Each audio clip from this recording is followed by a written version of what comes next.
बिस्मिल्लाहिर्रहमानिर्रहीम अस्सलाम वालेकुम। आज की हमारी वीडियो केमिस्ट्री के ऊपर है, यूनिट 4 एंड 9 क्लास का स्ट्रक्चर ऑफ मॉलिक्यूल्स। आज की वीडियो में मैंने इसके सारे टेस्ट योरसेल्फ करवाने हैं।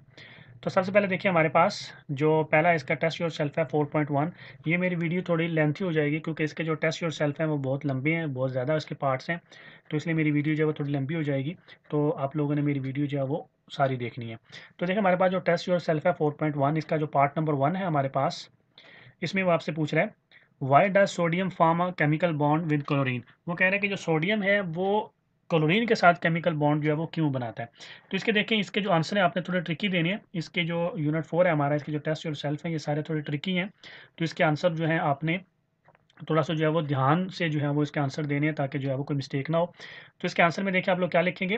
देखिए, सोडियम जो है वो केमिकल बॉन्ड जो है वो क्लोरीन के साथ क्यों बनाता है, उसकी रीज़न क्या होती है। मैंने ऑलरेडी जो है मेरे लेक्चर्स के अंदर भी मैंने बताया था कि केमिकल बॉन्ड बनाए क्यों जाते हैं। बेसिकली पर्पज़ क्या होता है। पर्पज़ होता है अपने आप को स्टेबल करने के लिए। ठीक है, और वो स्टेबल कैसे होते हैं। वो स्टेबल होते हैं जब उनकी इलेक्ट्रॉनिक कन्फिग्रेशन नोबल गैसेस की तरह अचीव हो जाती है। मतलब उनके आउटर मोस्ट शेल के अंदर या तो वो 2 इलेक्ट्रॉन हो जाएं या 8 इलेक्ट्रॉन हो जाएं, तो वो क्या हो जाते हैं, वो स्टेबल हो जाते हैं, क्योंकि उनकी जो इलेक्ट्रॉनिक कन्फिग्रेशन होती है वो नोबल गैसेस की तरह हो जाती है। तो सोडियम भी इसीलिए केमिकल बॉन्ड बनाता है क्लोरीन के साथ, क्यों कि वो अपने आप को स्टेबल करना चाहता है। ठीक है, तो आप इसका आंसर लिखेंगे sodium form chemical bond with chlorine to become more stable. अपने आप को वो स्टेबल करने के लिए जो है वो केमिकल बॉन्ड बनाता है क्लोरीन के साथ। अभी देखिए, हमारे पास ये है सोडियम, ये है मेरे पास क्लोरीन। अभी आप यहाँ से ध्यान से देखें तो सोडियम का जो आउटर मोस्ट शेल है, इसके अंदर सिर्फ एक इलेक्ट्रॉन हमारे पास जो है वो मौजूद है। क्लोरीन का आउटर मोस्ट शेल देखें तो इसके अंदर आपके पास कितने नजर आ रहे हैं, 7 इलेक्ट्रॉन जो आपको नजर आ रहे हैं। तो देखें, इसके पास एक इलेक्ट्रॉन है, तो इसको और कितने चाहिए, इसको 7 चाहिए। इसके पास 7 इलेक्ट्रॉन है, इसको एक चाहिए। तो कौन सा जो है वो इलेक्ट्रॉन डोनेट करेगा। ऑफकोर्स जो जिसके पास एक है ये डोनेट करेगा। इसकी दूसरी रीजन ये होती है कि जो क्लोरीन होता है, ये इसकी इलेक्ट्रोनेगेटिविटी जो होती है वो हायर होती है कंपेयर टू सोडियम के। इसलिए ये इलेक्ट्रॉन जो है यहाँ से शिफ्ट होकर क्या किया जाता है, क्लोरीन के अंदर जो है वो शिफ्ट होता है। जब ये इलेक्ट्रॉन क्लोरीन के अंदर शिफ्ट कर देगा, क्लोरीन के अंदर ट्रांसफर हो जाएगा, तो इसके पास देखिए हमारे पास सिर्फ 2 शेल रह जाएंगे सोडियम के। तो उसका जो आखिरी शेल बन जाएगा, सेकंड वाला शेल इसका आखिरी शेल बन जाएगा, और इसके अंदर कितने इलेक्ट्रॉन हो जाएंगे, 2 2 4 2 6 और 8, 8 इलेक्ट्रॉन हो जाएंगे। नोबल गैसेस की इलेक्ट्रॉनिक कन्फिग्रेशन ये अचीव कर लेगा। अब इसके अंदर देखिए, हमारे पास इसके अंदर ये वाला इलेक्ट्रॉन जब शिफ्ट होगा, ट्रांसफर होगा, तो इसके अंदर भी कितने इलेक्ट्रॉन बन जाएंगे, 7 ऑलरेडी हैं, तो ये आ जाएगा। तो इसके आउटर मोस्ट शेल के अंदर भी 8 इलेक्ट्रॉन हो जाएंगे। तो इसका मतलब है कि सोडियम के आउटर मोस्ट शेल के अंदर भी 8 इलेक्ट्रॉन हो जाएंगे, क्लोरीन के आउटर मोस्ट शेल के अंदर भी 8 इलेक्ट्रॉन हो जाएंगे। तो दोनों क्या कर जाएंगे, नोबल गैसेस की जो इलेक्ट्रॉनिक कन्फिग्रेशन है वो अचीव कर लेंगे और अपने आप को स्टेबल कर लेंगे। तो उसकी एक्सप्लेनेशन आप कैसे लिखेंगे, आप लिखेंगे sodium has only 1 electron is in valence shell. अब सोडियम के वैलेंस शेल में कितने इलेक्ट्रॉन है, सिर्फ एक इलेक्ट्रॉन है। क्लोरीन के वैलेंस शेल के अंदर कितने इलेक्ट्रॉन है, 7 इलेक्ट्रॉन है। तो आप इस तरह लिखेंगे कि sodium has only 1 electron in its valence shell while chlorine has 7 electron in its valence shell. अब होता क्या हमारे पास, देखें, ये सोडियम अपना एक इलेक्ट्रॉन जो है वो क्लोरीन को ट्रांसफर करेगा। तो इनमें से हमारे पास जो है वो sodium will transfer its valence electron to chlorine. ठीक है, सोडियम क्या करेगा, अपना जो वैलेंस इलेक्ट्रॉन है वो क्लोरीन को ट्रांसफर करेगा। इस तरीके से क्या होगा, सोडियम और क्लोरीन दोनों जो है वो नोबल गैसेस की जो है वो इलेक्ट्रॉनिक कन्फिग्रेशन अचीव कर लेंगे और स्टेबल हो जाएंगे। ठीक हो गया। तो इस तरीके से आपने जो है इसका आंसर लिखना है, प्रॉपर उसको एक्सप्लेन करना है कि क्यों वो जो है वो केमिकल बॉन्ड बनाते हैं, फिर वो केमिकल बॉन्ड कैसे बनाते हैं। ठीक है, दोनों चीज़ें आपने जो है इसके अंदर एक्सप्लेन करनी है। इसके बाद इसका पार्ट नंबर 2 देखें, उसमें वो कह रहा है why does sodium lose an electron and attain +1 charge. ये देखो, उसने बड़ा ट्रिकी सा आपसे जो क्वेश्चन पूछा है कि सोडियम जो है वो वाई डज सोडियम, सोडियम अपना एक इलेक्ट्रॉन क्यों लूज करता है और उसके ऊपर जो है वो +1 जो है वो चार्ज आ जाता है। सोडियम इसलिए लूज करता है कि ये इलेक्ट्रो पॉजिटिव इन नेचर होता है। ठीक है, इसलिए ये इलेक्ट्रॉन जो है वो लूज करता है। इसकी एबिलिटी होती है इलेक्ट्रॉन लूज करना, क्योंकि इसके पास एक ही इलेक्ट्रॉन जो है वो मौजूद होता है। इलेक्ट्रो पॉजिटिव का मतलब होता है कि इसके पास जो है इसकी ज़्यादा जो चांसेस हैं, ज़्यादा जो प्रेफरेबल इसके लिए होता है वो क्या है कि इलेक्ट्रॉन जो है वो लूज करे, क्योंकि इसके अंदर देखिए हमारे पास एक इलेक्ट्रॉन इसके पास मौजूद है आउटर मोस्ट शेल के अंदर। तो ये एक इलेक्ट्रॉन है, इसको और 7 चाहिए। तो इसके लिए ज़्यादा इजी होगा कि ये इलेक्ट्रॉन रिमूव कर दे, ट्रांसफ़र कर दे, और ये जो दूसरा शेल है इसका, इसको जो है वो अपना वैलेंस शेल बना ले। इसलिए जो है वो इलेक्ट्रो पॉजिटिव होता है, नेचर इसकी इलेक्ट्रो पॉजिटिव होती है। तो आप इसका आंसर में लिखेंगे sodium is electro positive in nature, that's why इस लूज इस वैलेंस इलेक्ट्रॉन। अब होता है क्या, जब इसके इलेक्ट्रॉन लूज कर देता है, जब इसका इलेक्ट्रॉन जो है वो ट्रांसफ़र हो जाता है, तो इसके बाद देखिए हमारे पास अभी इस सिचुएशन के अंदर इसके पास जो नंबर ऑफ प्रोटॉन है वो कितने और नंबर ऑफ इलेक्ट्रॉन कितने। इसके अंदर इलेक्ट्रॉन देखें, पहले में 2 हैं, दूसरे में 8 है और तीसरे में 1 इलेक्ट्रॉन है। तो टोटल इसके पास जो 11 इलेक्ट्रॉन है। इसके न्यूक्लियस के अंदर जो प्रोटॉन है वो भी 11 प्रोटॉन है। इसका मतलब है कि +11 और -11 इसके ऊपर चार्ज है। जब इसने क्या करना है, ये वाला इलेक्ट्रॉन इसने शिफ्ट कर देना है क्लोरीन के अंदर, तो इसके अंदर देखिए नंबर ऑफ प्रोटॉन इसके अंदर 11 ही रहेंगे, मतलब +11 ही इसके ऊपर चार्ज है। लेकिन अब इसके पास इलेक्ट्रॉन कितने हो जाएंगे, इसके पास इलेक्ट्रॉन जो है वो 10 रह जाएंगे। तो इसका मतलब है कि +11 -10 करेंगे तो हमारे पास आंसर क्या आता है, +1। तो इसलिए इसके ऊपर जो चार्ज आता है वो +1 आता है, क्योंकि इसके अंदर जो नंबर ऑफ प्रोटॉन है वो ज़्यादा हो जाते हैं compare to number of electrons, और उनकी क्वांटिटी 1 होती है, मतलब 1 नंबर ऑफ प्रोटॉन ज़्यादा हो जाते हैं, इसलिए +1 चार्ज होता है। तो आप इस तरह आंसर लिखेंगे, sodium is electropositive in nature, that's why it loses it's valence electron. After losing valence electron, number of proton becomes greater than number of electrons bye 1। ठीक है, जो नंबर ऑफ प्रोटॉन्स होंगे वो ज़्यादा हो जाते हैं नंबर ऑफ इलेक्ट्रॉन से बाय 1, एक नंबर जो है वो ज़्यादा हो जाते हैं। Hence it attains +1 charge and it gains electronic configuration of noble gases and become stable. उसकी रीज़न क्या है, सोडियम क्यों लूज करता है, क्योंकि वो इलेक्ट्रोपॉजिटिव इन नेचर है। दूसरी इसकी रीज़न मैंने आपको एक्सप्लेन की कि वो इलेक्ट्रॉनिक कन्फिग्रेशन उसकी नोबल गैसेज की बन जाएगी और वो स्टेबल हो जाएगा, क्योंकि ये इलेक्ट्रॉन जब लूज हो जाएगा तो इसकी इलेक्ट्रॉनिक कन्फिग्रेशन, लास्ट वाला इसका शेल जो है उसके अंदर कितने इलेक्ट्रॉन हो जाएंगे, 8 इलेक्ट्रॉन हो जाएंगे।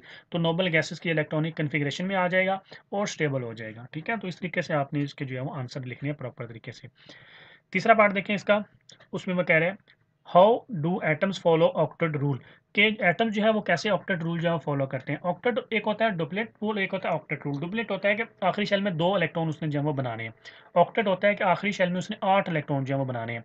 फॉर एग्जाम्पल देखिए, ये जब इलेक्ट्रॉन यहाँ से निकल गया था, क्लोरीन में शिफ्ट हो गया था, तो इसका जो आखिरी शेल था वो अभी सेकंड नंबर जो इसका शेल था वो इसका आखिरी शेल बन जाएगा। तो उसके अंदर कितने हमारे पास इलेक्ट्रॉन थे, 8। तो इसका मतलब है कि सोडियम के पास आखिरी शेल में 8 इलेक्ट्रॉन बन जाएंगे। इसलिए जब इसने क्लोरीन को ट्रांसफर करना था तो क्लोरीन के आखिरी शेल के अंदर कितने इलेक्ट्रॉन बन जाने थे, 8। तो इन दोनों ने ऑक्टेट रूल जो है वो फॉलो किया था। तो देखा आप लिखेंगे, atoms follow octet rule by attaining 8 electrons in their valence shell. ठीक है, तो एटम जो है अपने वैलेंस शेल के अंदर, आखिरी शेल के अंदर 8 इलेक्ट्रॉन अटेन करते हैं, तो इस तरीके से वो ऑक्टेट रूल को जो है फॉलो करते हैं। तो इस तरीके से आपने जो है वो इनको लिखना है। ये जो मैं रेड कलर में वर्ड्स जो है हाईलाइट करता हूँ, ये बड़े इंपॉर्टेंट होते हैं, ये आपने आंसर देते हुए लाजमी जो है वो इसके अंदर जो है वो लिखने हैं। अब इसके बाद नेक्स्ट आ जाए हमारे पास जो पार्ट, इसका पार्ट नंबर 4 है, उसमें वो कह रहा है which electrons are involve in chemical bonding, कौन से इलेक्ट्रॉन जो है वो केमिकल बॉन्डिंग के अंदर इन्वॉल्व होते हैं। इसका आंसर बड़ा सिंपल सा है, ये देखिए हमारे पास सोडियम है, इसका देखिए हमारे पास सोडियम है, तो कौन सा इलेक्ट्रॉन जो है वो इन्वॉल्व होगा क्लोरीन के साथ बॉन्ड बनाने के लिए, ये जो आखिरी होगा ना, ये जो आखिरी जो पार्शली फिल्ड हमारे पास इलेक्ट्रॉन होंगे, वैलेंस शेल के partially filled valence shell electrons होंगे, ये इन्वॉल्व होंगे केमिकल बॉन्ड बनाने के अंदर। ये हमारे पास क्लोरीन है, क्लोरीन के अंदर भी देखिए हमारे पास, तो ये इसको आखिरी जो शेल है, इसका जो इलेक्ट्रॉन है, वैलेंस शेल के इलेक्ट्रॉन जो होते हैं ना, जो पार्शली फिल्ड होते हैं, वो इन्वॉल्व होते हैं केमिकल बॉन्डिंग के अंदर। तो इसका आंसर सिंपल सा है, partially filled valence shell electrons are involve in chemical bonding. अगर ये हमारे पास वैलेंस शेल फिल हो गया, आखिरी शेल जो हमारा कंप्लीट हो गया, फिल्ड हो गया, तो उसके इलेक्ट्रॉन्स को ज़रूरत नहीं है कोई भी बॉन्डिंग बनाने के लिए। बॉन्डिंग कौन से इलेक्ट्रॉन्स बनाएंगे, जो अभी हमारे पास जो है वो कंप्लीटली फिल नहीं होंगे, उसके उनके पास जगह होगी। ठीक है, तो वो ही जो है वो बॉन्डिंग में जो है वो पार्टिसिपेट करते हैं। तो partially filled valence shell electrons are involve in chemical bonding, आपने ऐसे जो वर्ड यूज़ करना है। तो बेसिकली वैलेंस शेल इलेक्ट्रॉन्स जो होते हैं ना, वो टेक पार्ट कर रहे होते हैं केमिकल बॉन्डिंग में। इसके बाद इसका पार्ट नंबर 5, उसमें मैं कह रहा है why does group 1 elements prefer to combine with group 17 elements. तो इसके आंसर में देखें, वो कह रहा है कि जो ग्रुप 1 के एलिमेंट्स हैं वो क्यों प्रेफर करते हैं ग्रुप 17 एलिमेंट्स में कंबाइन होने के लिए। ये देखें हमारे पास सोडियम है ग्रुप 1 का, ये क्लोरीन है हमारे पास ग्रुप 17 का। सोडियम में देखें हमारे पास नंबर 1 ग्रुप 1 वाले जो होते हैं ना, इनके आउटरमोस्ट शेल के अंदर एक इलेक्ट्रॉन होता है, जैसे हमारे पास यहाँ पर नजर आ रहा है एक इलेक्ट्रॉन। जो ग्रुप 17 वाले होते हैं, इनके आउटरमोस्ट शेल के अंदर 7 इलेक्ट्रॉन होते हैं, क्योंकि पहले में 2 होते हैं, ठीक है, दूसरे में 8 होते हैं, कितने हो गए टोटल 10, और आखिरी में होते हैं 7, 17 इलेक्ट्रॉन। ये फॉर एग्जाम्पल हमारे पास ये जो है ना वो है क्लोरीन है, हमारे पास एग्जाम्पल 7 इलेक्ट्रॉन है। तो इसलिए क्या करते हैं, ये इसके पास एक इलेक्ट्रॉन है और इसके पास 7 है, इसको एक चाहिए, इसको एक रिमूव करना है। ठीक है, क्योंकि 7 तो ले नहीं सकता वो, तो एक रिमूव करना है उसने। तो ये क्या करेगा, इसके लिए ईजिली है, इसको एक रिमूव करके इसको दे देगा, ये भी कंप्लीट हो जाएगा, ये भी कंप्लीट हो जाएगा, क्योंकि इसका ये रिमूव हो जाएगा। तो इसका जो सेकंड शेल है ना वो क्या बन जाएगा, इसका लास्ट शेल बन जाएगा, वैलेंस शेल बन जाएगा। तो इसके लिए जो है वो ईजी है। ये हमारे पास इलेक्ट्रो पॉजिटिव इन नेचर होते हैं, ये हमारे पास इलेक्ट्रो नेगेटिव इन नेचर होते हैं। इलेक्ट्रो पॉजिटिव का मतलब होता है कि ये इलेक्ट्रॉन लूज कर सकते हैं, प्लस चार्ज जो है वो प्लस आयंस में जो है वो कन्वर्ट हो सकते हैं। इलेक्ट्रो नेगेटिव का मतलब होता है ये इलेक्ट्रॉन गेन कर सकते हैं और इनके ऊपर जो है वो नेगेटिव आयन जो है वो कन्वर्ट होने के जो है वो होती हैं, एबिलिटी होती है। ठीक है, तो ये इन दोनों का मतलब होता है। तो इसका आंसर जो आपने लिखना है, बड़े आराम से आपने लिखना है कि group 1 elements are electropositive in nature. पहले आपने बताना है कि जो ग्रुप 1 के एलिमेंट्स हैं वो इलेक्ट्रो पॉजिटिव इन नेचर होते हैं, वो इलेक्ट्रॉन को लूज करते हैं और अपना जो है वो प्लस आयन में जो है वो कन्वर्ट होते हैं। और इनके अंदर एक, इनका जो वैलेंस शेल होता है इसके अंदर सिर्फ एक इलेक्ट्रॉन होता है, जैसे हमारे पास सोडियम है। तो ग्रुप 1 वाले जो हैं वो इलेक्ट्रोपॉजिटिव इन नेचर होते हैं और उनके वैलेंस शेल के अंदर सिर्फ एक इलेक्ट्रॉन होता है। लेकिन हमारे पास जो ग्रुप 17 एलिमेंट्स हैं इलेक्ट्रोनेगेटिव इन नेचर होते हैं, मैंने आपको एक्सप्लेन किया, और इनको सिर्फ एक ही इलेक्ट्रॉन जो है वो और चाहिए कंप्लीटली फिल्ड करने के लिए। ठीक हो गया। तो ग्रुप 1 वाले एलिमेंट्स के पास एक ही इलेक्ट्रॉन होता है और ग्रुप 17 वाले एलिमेंट्स के पास उनको एक जो इलेक्ट्रॉन है वो रिक्वायर्ड होता है। तो ये आपस में क्या करते हैं, फिर एक दूसरे को जो है वो इलेक्ट्रॉन ट्रांसफर करके अपने आप को कंप्लीट करते हैं और अपने आप को मुकम्मल करते हैं। ठीक हो गया। तो that's why group 1 elements prefer to combine with group 17 elements, so both atoms can become stable. तो दोनों स्टेबल हो जाते हैं। ठीक है, ग्रुप 1 वाला भी स्टेबल हो गया, ग्रुप 17 वाला भी स्टेबल हो गया। इसने एक इलेक्ट्रॉन इसको ट्रांसफर किया तो ये कंप्लीट हो गया, स्टेबल हो गया, नोबल गैसेस की इलेक्ट्रॉनिक कन्फिग्रेशन आ गई।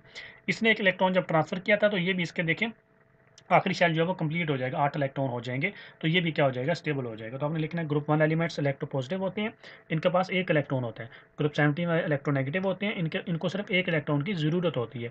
इसलिए ग्रुप 1 वाले क्या करते हैं, ग्रुप 17 वाले को ट्रांसफर कर देते हैं अपने एक इलेक्ट्रॉन, और दोनों क्या कर जाते हैं, स्टेबल हो जाते हैं।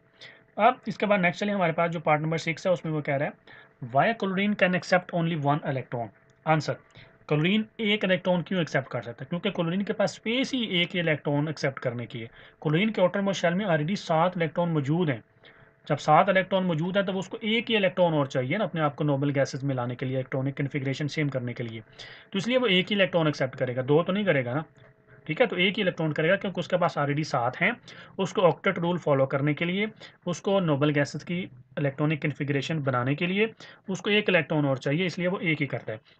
तो देखा, आप लिखेंगे chlorine accepts only 1 electron because it has already 7 electron in valence shell. Chlorine का जो वैलेंस शेल है उसके अंदर ऑलरेडी 7 इलेक्ट्रॉन मौजूद हैं। ये देखिए हमारे पास ऑलरेडी उसके 7 इलेक्ट्रॉन मौजूद हैं, तो इसलिए वो क्या करेगा, एक ही इलेक्ट्रॉन और एक्सेप्ट करेगा। एक इलेक्ट्रॉन और एक्सेप्ट करेगा तो वो ऑक्टेट रूल फॉलो कर लेगा, मतलब उसके आउटरमोस्ट शेल में 8 इलेक्ट्रॉन हो जाएंगे और वो स्टेबल हो जाएगा। ठीक है, तो इसलिए उसने एक करना है क्योंकि ऑलरेडी 7 उसके पास मौजूद होते हैं। तो इस तरीके से आपने जो है वो इसका आंसर लिखना है। अब इसके बाद नेक्स्ट चले हमारे पास टेस्ट योरसेल्फ 4.2 है, जो इसका नेक्स्ट पार्ट है टेस्ट योरसेल्फ का। उसमें देखिए हमारे पास पार्ट नंबर 1, इसमें वो कह रहा है give the electronic configuration of carbon atom. अब वो कह रहा है कि कार्बन एटम की इलेक्ट्रॉनिक कन्फिग्रेशन बतानी है आपने। बड़ा आसान सा देखा, हमारे पास जो कार्बन एटम होता है इसका एटॉमिक नंबर होता है 6। ठीक है, मतलब इसके अंदर जो नंबर ऑफ इलेक्ट्रॉन्स होते हैं वो होते हैं 6। अब इसकी इलेक्ट्रॉनिक कन्फिग्रेशन बतानी है। मैंने इलेक्ट्रॉनिक कन्फिग्रेशन यूनिट नंबर 2 के अंदर जो है वो ब्रीफली एक्सप्लेन की हुई है। तो देखिए हमारे पास जो शेल फिल होते हैं ना, पहले हमारे पास नंबर 1 शेल आता है। ठीक है, फिर हमारे पास जो है वो सेकंड शेल आता है, फिर थर्ड, फिर फोर्थ, इस तरह आते हैं। हर शेल के अंदर सब शेल होते हैं एस पी एफ डी। सबसे पहले हमारे पास एस ने फिल होना होता है, फिर हमारे पी ने फिल होना होता है। ठीक है, तो अभी देखा हमारे पास क्योंकि ये 6 है तो इसके अंदर इसका मतलब है कि हमारे एस और पी ही इन्वॉल्व हो रहे होंगे। तो 6 है तो पहले हमारे पास आता है पहला शेल। पहले शेल में कितने होते हैं, 2 इलेक्ट्रॉन होते हैं। दोनों के दोनों एस में चले जाएंगे क्योंकि एस की कैपेसिटी होती है 2 इलेक्ट्रॉन्स, मैंने ऑलरेडी एक्सप्लेन किया हुआ है। तो पहले दोनों इलेक्ट्रॉन जो है वो एस ले जाएगा। अभी आ जाती है बारी दूसरे शेल की। दूसरे शेल में होते हैं 4 इलेक्ट्रॉन।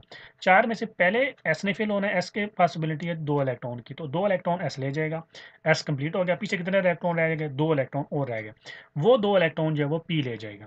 ठीक है, तो 1 का मतलब होता है फर्स्ट शेल, एस का मतलब होता है सब शेल, और ऊपर जो 2 लिखा हुआ है इसका मतलब होता है नंबर ऑफ इलेक्ट्रॉन। इसका मतलब है पहले शेल के अंदर जो एस सब शेल है उसके पास 2 इलेक्ट्रॉन है।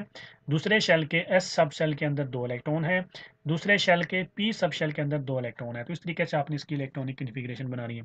अगर आप लोगों को ब्रीफली समझना है कि इलेक्ट्रॉनिक कन्फिग्रेशन कैसे बनाते हैं तो मेरा यूनिट नंबर 2 है, उसके अंदर मैंने बहुत सारे एग्जाम्पल दे के समझाया हुआ है। इसके बाद इसका पार्ट नंबर 2 देखें, उसमें वो कह रहा है what type of elements have tendency of sharing of electrons. कौन से एलिमेंट्स हैं जिनके टेंडेंसी होती है वो इलेक्ट्रॉन को शेयर करते हैं। अभी हमने टेस्ट योरसेल्फ 4.1 में देखा, उसके अंदर जो है वो ट्रांसफर ऑफ इलेक्ट्रॉन्स थी, इसके अंदर जो है वो शेयरिंग ऑफ इलेक्ट्रॉन्स है। तो इसमें देखिए हमारे पास एक चीज़ हमने पढ़ी थी इलेक्ट्रोनेगेटिविटी डिफरेंस, कि जिनका इलेक्ट्रोनेगेटिविटी डिफरेंस 1.7, एक हमने जो है वो डिजिट पढ़ा था 1.7। इलेक्ट्रोनेगेटिविटी 1.7 से कम हो तो वो क्या होते हैं, इलेक्ट्रोनेगेटिविटी 1.7 से ज़्यादा हो तो क्या होते हैं, 1.7 से कम अगर इलेक्ट्रोनेगेटिविटी डिफरेंस हो तो वो आपस में शेयरिंग करते हैं इलेक्ट्रॉन्स। ठीक है, लेकिन अगर 1.7 से उसकी इलेक्ट्रोनेगेटिविटी का डिफरेंस ज़्यादा हो तो वो इलेक्ट्रॉन जो है वो ट्रांसफ़र करते हैं, क्योंकि उसकी पावर दूसरे की ज़्यादा हो जाती है और वो इलेक्ट्रॉन क्या कर लेता है, उसे छीन लेते हैं।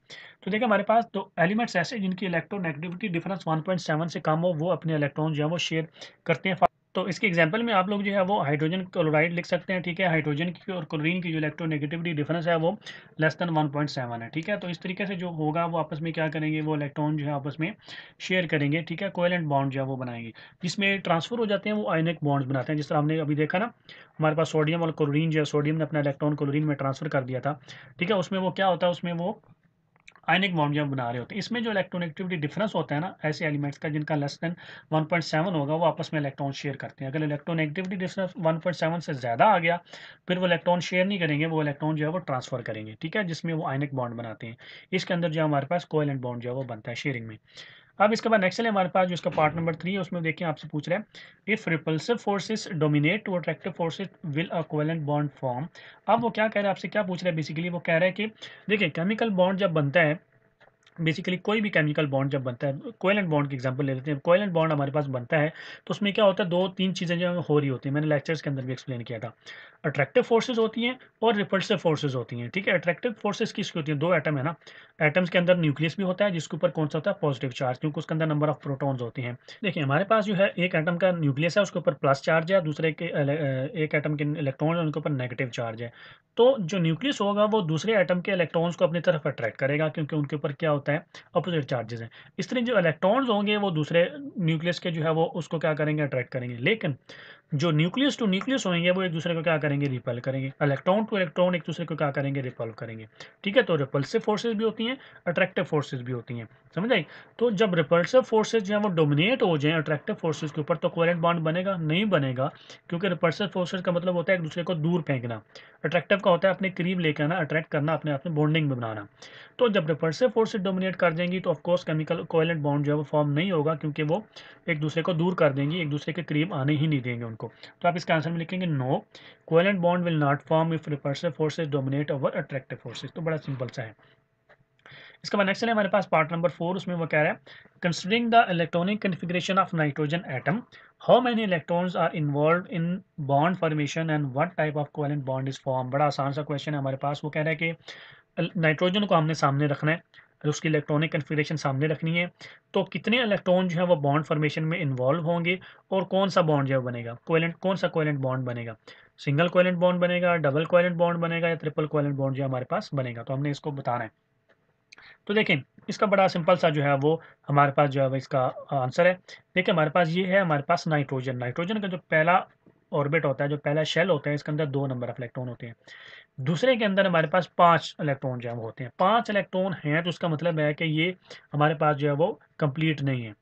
इसको कितने इलेक्ट्रॉन और चाहिए, इसको 3 इलेक्ट्रॉन और चाहिए। इसका मतलब है कि इसके 3 इलेक्ट्रॉन जो है वो इन्वॉल्व होंगे बॉन्डिंग के अंदर, कोवेलेंट बॉन्ड जो है वो बना रहे होंगे, शेयरिंग जो है वो बेसिकली कर रहे होंगे।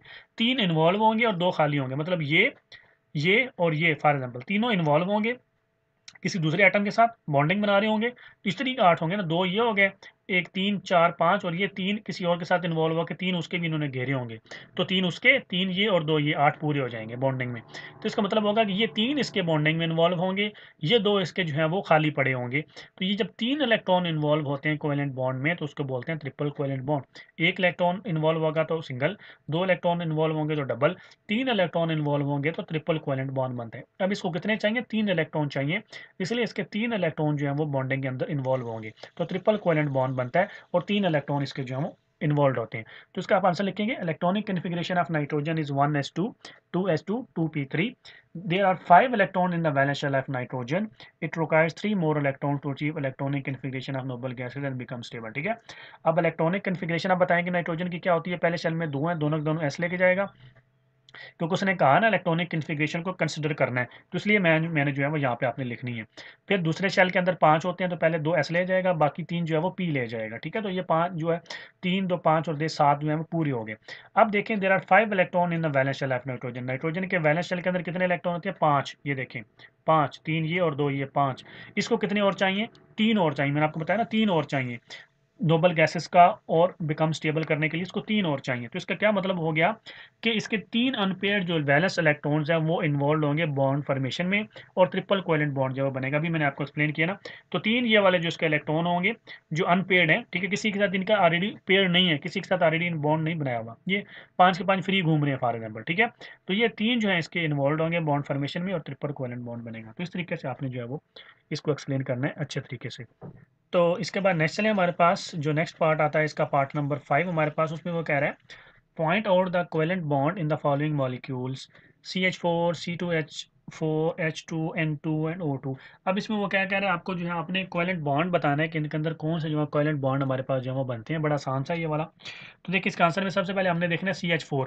तो CH4 होता है मीथेन हमारे पास, ठीक है। इसके अंदर सिंगल कोवेलेंट बॉन्ड होता है, और वो कोवेलेंट बॉन्ड हमारे पास किसके दरमियान में बनता है, हमारे पास कार्बन है और 4 हाइड्रोजन है। तो इसका मतलब है दरमियान में हमारा कार्बन लगा होगा और उसकी चारों साइड पे हमारे पास जो है वो हाइड्रोजन लिंक्ड होंगे सिंगल लाइन के साथ, ठीक है, सिंगल कोवेलेंट बॉन्ड के साथ। फॉर एग्जाम्पल इसको रिप्रेजेंट कैसे करते हैं, ऐसे करते हैं इसके साथ, ठीक है। दरमियान में कार्बन लगा होता है, ठीक है। कार्बन के पास देखिए हमारे पास कार्बन 2 इधर हो गया, ठीक है, 2 इधर हो गया, 2 इधर हो गया, 2 इधर हो गया, तो 8 इसके पूरे हो गए। कार्बन के पास कितने होते हैं, 4। तो उसको 4 और चाहिए, तो इसका मतलब उसने 4 हाइड्रोजन और मिलाने अपने साथ पूरे करने के लिए, ठीक है। तो एक इस हाइड्रोजन के साथ, एक इस हाइड्रोजन के साथ, एक इस हाइड्रोजन के साथ, एक इस हाइड्रोजन के साथ मिला के तो इसके 8 पूरे हो जाएंगे। 4 उसके अपने और 4 जो है इनसे अपने पास जो है वो शेयर करवाएगा, तो 8 पूरे हो जाएंगे। तो मीथेन है, CH4 का मतलब होता है मीथेन। इसका सिंगल कोवेलेंट बॉन्ड बनता है कार्बन और हर हाइड्रोजन एटम के दरमियान में, ठीक है। अपने ऐसे बताना है कार्बन का हर हाइड्रोजन के दरमियान में जो है वो सिंगल जो है वो कोवेलेंट बॉन्ड बनता है, और इसको इस तरीके से रिप्रेजेंट करते हैं। इसके बाद है C2H2, इसको बोलते हैं ईथीन, ठीक है। इसके अंदर डबल कोवेलेंट बॉन्ड बनता है, ठीक है। और डबल कोवेलेंट बॉन्ड जो है वो बनता है बिटवीन कार्बन एटम, और सिंगल कोवेलेंट बॉन्ड बनता है between carbon and each hydrogen. अब देखिए हमारे पास दो हैं, कार्बन 2 है हमारे पास, ठीक है, 2 कार्बन है, 4 हाइड्रोजन है। तो बिटवीन कार्बन जो है वो क्या बन रहा होगा, डबल कोवेलेंट बॉन्ड बन रहा होगा, और बिटवीन हाइड्रोजन और कार्बन कौन सा बन रहा होगा, सिंगल कोवेलेंट बॉन्ड बन रहा होगा। देखिए मैं बताता हूँ आपको, ये हमारे पास ऐसे बनता है। अभी देखिए हमारे पास 2 कार्बन है, एक ये कार्बन, मतलब बेसिकली ये CH2 है बेसिकली, ठीक है। C2H4 लिखा हुआ ना, ये CH2 है। तो CH2 देखें, जो ये कार्बन इस कार्बन के साथ मिला हुआ, कार्बन के पास 4 होते हैं इलेक्ट्रॉन, ठीक है। तो उसको कितने इलेक्ट्रॉन और चाहिए, 4 और इलेक्ट्रॉन चाहिए। एक इस हाइड्रोजन के साथ कर लेगा, एक इस हाइड्रोजन के साथ कर लेगा, उसके जो बाकी 2 होंगे, ठीक है, वो इसके साथ जो है वो मिल रहे होंगे, इसके 2 के साथ मिल रहे होंगे। तो इसके 2 और इसके 2 4 हो जाएंगे, और ये दो 8 हो जाएंगे। तो इस तरीके से इसने बनाना है। तो carbon to carbon double bond बन रहा होता है, और कार्बन टू हाइड्रोजन हमारे पास सिंगल बॉन्ड बन रहा होता है। तो आपने इस तरीके से ही लिखना है कि डबल कोवेलेंट बॉन्ड बनता है, कार्बन एटम के दरमियान में डबल कोवेलेंट बॉन्ड बनता है, और कार्बन एटम और हाइड्रोजन एटम के दरमियान में सिंगल बॉन्ड बन रहा होता है, और इस तरीके से आपने इसको रिप्रेजेंट भी करना है। इसके बाद है हमारे पास H2 हाइड्रोजन जिसको बोलते हैं। ये तो बड़ा आसान सा है, इसमें सिंगल कोवेलेंट बॉन्ड जो है वो बनता है हाइड्रोजन और हाइड्रोजन के दरमियान में, क्योंकि देखिए इनको 2 इलेक्ट्रॉन बनाने होते हैं। हाइड्रोजन के पास 1 इलेक्ट्रॉन होता है, ठीक है, वो दूसरे हाइड्रोजन के साथ इलेक्ट्रॉन शेयर करके तो दो दो दोनों के पास हो जाते हैं, सिंगल ही बनता है हमारे पास, ठीक है। सिंगल इलेक्ट्रॉन की शेयरिंग हो रही होती है। डबल की शेयरिंग हो रही हो तो फिर डबल लाइन लगानी होती है। एक इलेक्ट्रॉन शेयर हो रहा हो तो फिर सिंगल जो है लाइन लगानी होती है। तीसरा है हमारे पास N2, जिसको नाइट्रोजन बोलते हैं। इसके अंदर 3 इलेक्ट्रॉन की जो है वो शेयरिंग हो रही होती है। 3 इलेक्ट्रॉन जो है हमारे पास जो है वो बॉन्डिंग में जो है पार्टिसिपेट कर रहे थे, ट्रिपल कोवेलेंट बॉन्ड बनता है हमारे पास। ये देखें इस तरीके से, क्योंकि नाइट्रोजन के एटॉमिक शेल के अंदर कितने इलेक्ट्रॉन होते हैं, 5, उसको कितने चाहिए, 3। तो इसलिए वो 3 इलेक्ट्रॉन जो है वो शेयर करवाएगा, ना कि 1 करवाएगा, क्योंकि 5 है, 3 और शेयर करेगा तो टोटल 8 हो जाएंगे। तो 5 5 जो है वो 8 8 जो है वो दोनों के पूरे हो जाएंगे, इसके भी 8 हो जाएंगे, इसके भी 8 हो जाएंगे। तो 3 इलेक्ट्रॉन जो है वो आपस में ये शेयर करते हैं, टोटल 8 बनाते हैं हमारे पास। इसके बाद नेक्स्ट हमारे पास ऑक्सीजन। ऑक्सीजन जो है इसके अंदर डबल कोवेलेंट बॉन्ड जो है वो बनता है ऑक्सीजन एटम्स के दरमियान में, ठीक है। इस तरीके से हमारे पास जो डबल बनता है, क्योंकि इनके पास ऑलरेडी देखें हमारे पास 6 इलेक्ट्रॉन जो है वो होते हैं। इनको कितने इलेक्ट्रॉन और चाहिए, 2 इलेक्ट्रॉन और जो है उनको चाहिए, तो आपस में डबल कोवेलेंट बॉन्ड बना के तो 2 इलेक्ट्रॉन जो है इससे ले लेता है, 2 इसके अपने हो जाते हैं, तो पूरे हो जाते हैं, इनके 8 8 इलेक्ट्रॉन जो है वो हो जाते हैं। तो इस तरीके से ये जो आपस में क्या करते हैं, बॉन्डिंग बनाने हैं। तो इस तरीके से आपने लिखना है बिटवीन ऑक्सीजन एटम्स, आपने वर्ड लिखने हैं, ठीक है। नाइट्रोजन में आपने लिखना है triple covalent bond between nitrogen atoms, दोनों नाइट्रोजन के दरमियान में ट्रिपल बन रहा है। ऑक्सीजन में दोनों ऑक्सीजन के दरमियान में डबल कोवेलेंट बॉन्ड है। आपने उसको बताना है कि कौन सा बॉन्ड बन रहा है और कौन से एटम्स के दरमियान में वो बॉन्ड बन रहा है। फॉर एग्जांपल हमारे पास इथीन में देखिए हमने, हमारे पास कार्बन टू कार्बन, आपने उसको बताना है कि डबल कोवेलेंट बॉन्ड बन रहा है कार्बन टू कार्बन, लेकिन carbon with hydrogen single covalent bond बन रहा है। इस तरीके से आपने उसको एक्सप्लेन करना है प्रॉपर, ठीक है। आपने ऐसे नहीं बोल देना कि सिंगल कोवेलेंट बॉन्ड बन रहा है या डबल कोवेलेंट बॉन्ड बन रहा है, बल्कि आपने उसको बताना है कि किस एटम के दरमियान में, किन एटम्स के दरमियान में कौन सा बॉन्ड बन रहा है। ठीक है, तो इस तरीके से आपने जो है इसका आंसर देना है। इसके बाद आ जाए नेक्स्ट हमारे पास जो इसका पार्ट नंबर 6 है, उसमें वो पूछ रहे हैं what is lone pair, how many lone pairs of electrons are present on nitrogen in ammonia. Ammonia का अंदर जो नाइट्रोजन होगा उसके अंदर कितने लोन पेयर होंगे। सबसे पहले तो आपको कह रहा है कि लोन पेयर होता क्या है। ठीक है, तो इसका आंसर बड़ा सिंपल है, मैंने ऑलरेडी एक्सप्लेन किया हुआ। पेयर मतलब होता है कि दो, तो पेयर का मतलब होता है दो। ठीक है, लोन का मतलब होता है अकेले। ठीक है, मतलब ऐसे इलेक्ट्रॉन, दो इलेक्ट्रॉन जो अकेले हों। लोन पेयर मतलब दो इलेक्ट्रॉन जो अकेले हों। अकेले केमिस्ट्री में अकेले बोलते हैं कि जो बॉन्डिंग में पार्टिसिपेट नहीं कर रहे होते, जो बॉन्डिंग में हिस्सा नहीं ले रहे होते, और वो दो होने चाहिए, एक नहीं होना चाहिए, दो होने चाहिए। पेयर होना चाहिए उसका, दो इलेक्ट्रॉन ऐसे जो बॉन्डिंग में हिस्सा नहीं ले रहे, जो इंजॉय कर रहे हैं अपनी लाइफ, जो फ्री घूम रहे हैं इधर उधर, कोई मेहनत नहीं कर रहे एक एटम के अंदर, उनको बोलते हैं लोन पेयर। लोन पेयर मतलब एक लोन पेयर हो जाएगा। अगर वो चार होंगे तो दो लोन पेयर हो जाएंगे, दो होंगे तो एक लोन पेयर होगा, लोन पेयर है। ठीक है, दो घूम रहे हैं, अकेला नहीं घूमता, दो घूम रहे हैं, उनको लोन पेयर बोलते हैं। अभी देखें हमारे पास, तो pair of electrons in valence shell, आखिरी शेल में होने चाहिए वो, ऑफकोर्स आखिरी शेल के ही होंगे, बॉन्डिंग कौन से बना रहे होते हैं, आखिरी शेल वाले बना रहे होते हैं। Pair of electrons in valence shell which does not involve in bond formation are called lone pair. ठीक है, देखिए हमारे पास ये नाइट्रोजन अमोनिया का, अमोनिया के अंदर ये हमारे पास नाइट्रोजन है। नाइट्रोजन के आउटर मोस्ट शेल में कितने इलेक्ट्रॉन होते हैं हमारे पास, 5 इलेक्ट्रॉन होते हैं, हमको पता है। अब 5 है तो उसको कितने इलेक्ट्रॉन जो हैं वो और चाहिए, इसको 3 इलेक्ट्रॉन और चाहिए। ठीक है, तो ये क्या करेगा, 3 हाइड्रोजन पकड़ेगा, अमोनिया की बात कर रहा हूँ, ये अमोनिया NH3, 3 हाइड्रोजन और पकड़ेगा, एक ये हाइड्रोजन, एक ये हाइड्रोजन, एक ये हाइड्रोजन, इसके साथ शेयरिंग करेगा। जब इनके साथ शेयरिंग करेगा तो ये देखें, ये इसके साथ शेयर कर रहा है इलेक्ट्रॉन। ठीक है, दोनों आपस में शेयरिंग कर रहे हैं, ये वाला इलेक्ट्रॉन इसके साथ आपस में शेयरिंग कर रहा है, ये वाला इलेक्ट्रॉन आपस में शेयरिंग कर रहा है। अब नाइट्रोजन के पास टोटल कितने हो गए, 1 2 3 4 5 6 7 8, नाइट्रोजन कंप्लीट हो गया, अमोनिया बन गया हमारे पास। लेकिन इसमें से देखिए हमारे पास ये नाइट्रोजन है, नाइट्रोजन का ये भी बॉन्डिंग में इन्वॉल्व है, ये भी बॉन्डिंग में इन्वॉल्व है, ये भी बॉन्डिंग में इन्वॉल्व है। ये दो शहजादे एंजॉय कर रहे हैं यहाँ पे, ये किसी के साथ भी जो है वो अभी उन्होंने बॉन्डिंग नहीं बनाई अमोनिया के अंदर। ठीक है, स्पेशली अमोनिया का केस हम डिस्कस कर रहे हैं अभी।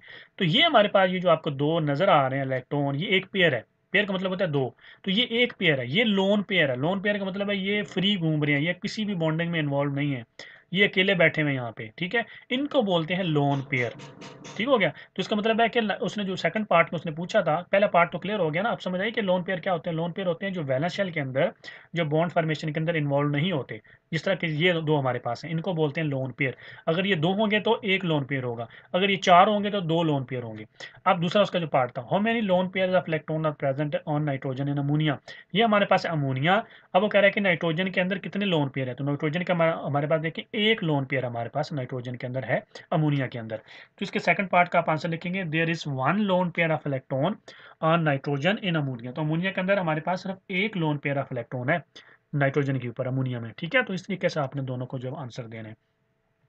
इसका पार्ट नंबर 7 देखिए हमारे पास, उसमें कह रहा है why is the BF3 electron deficient. अब वो कह रहे हैं कि जो BF3 है हमारे पास, बोरोन ट्राईफ्लोराइड हमारे पास, ये इलेक्ट्रॉन डिफिशिएंट क्यों हुआ, इसके अंदर इलेक्ट्रॉन की कमी क्यों है, वो कह रहा है।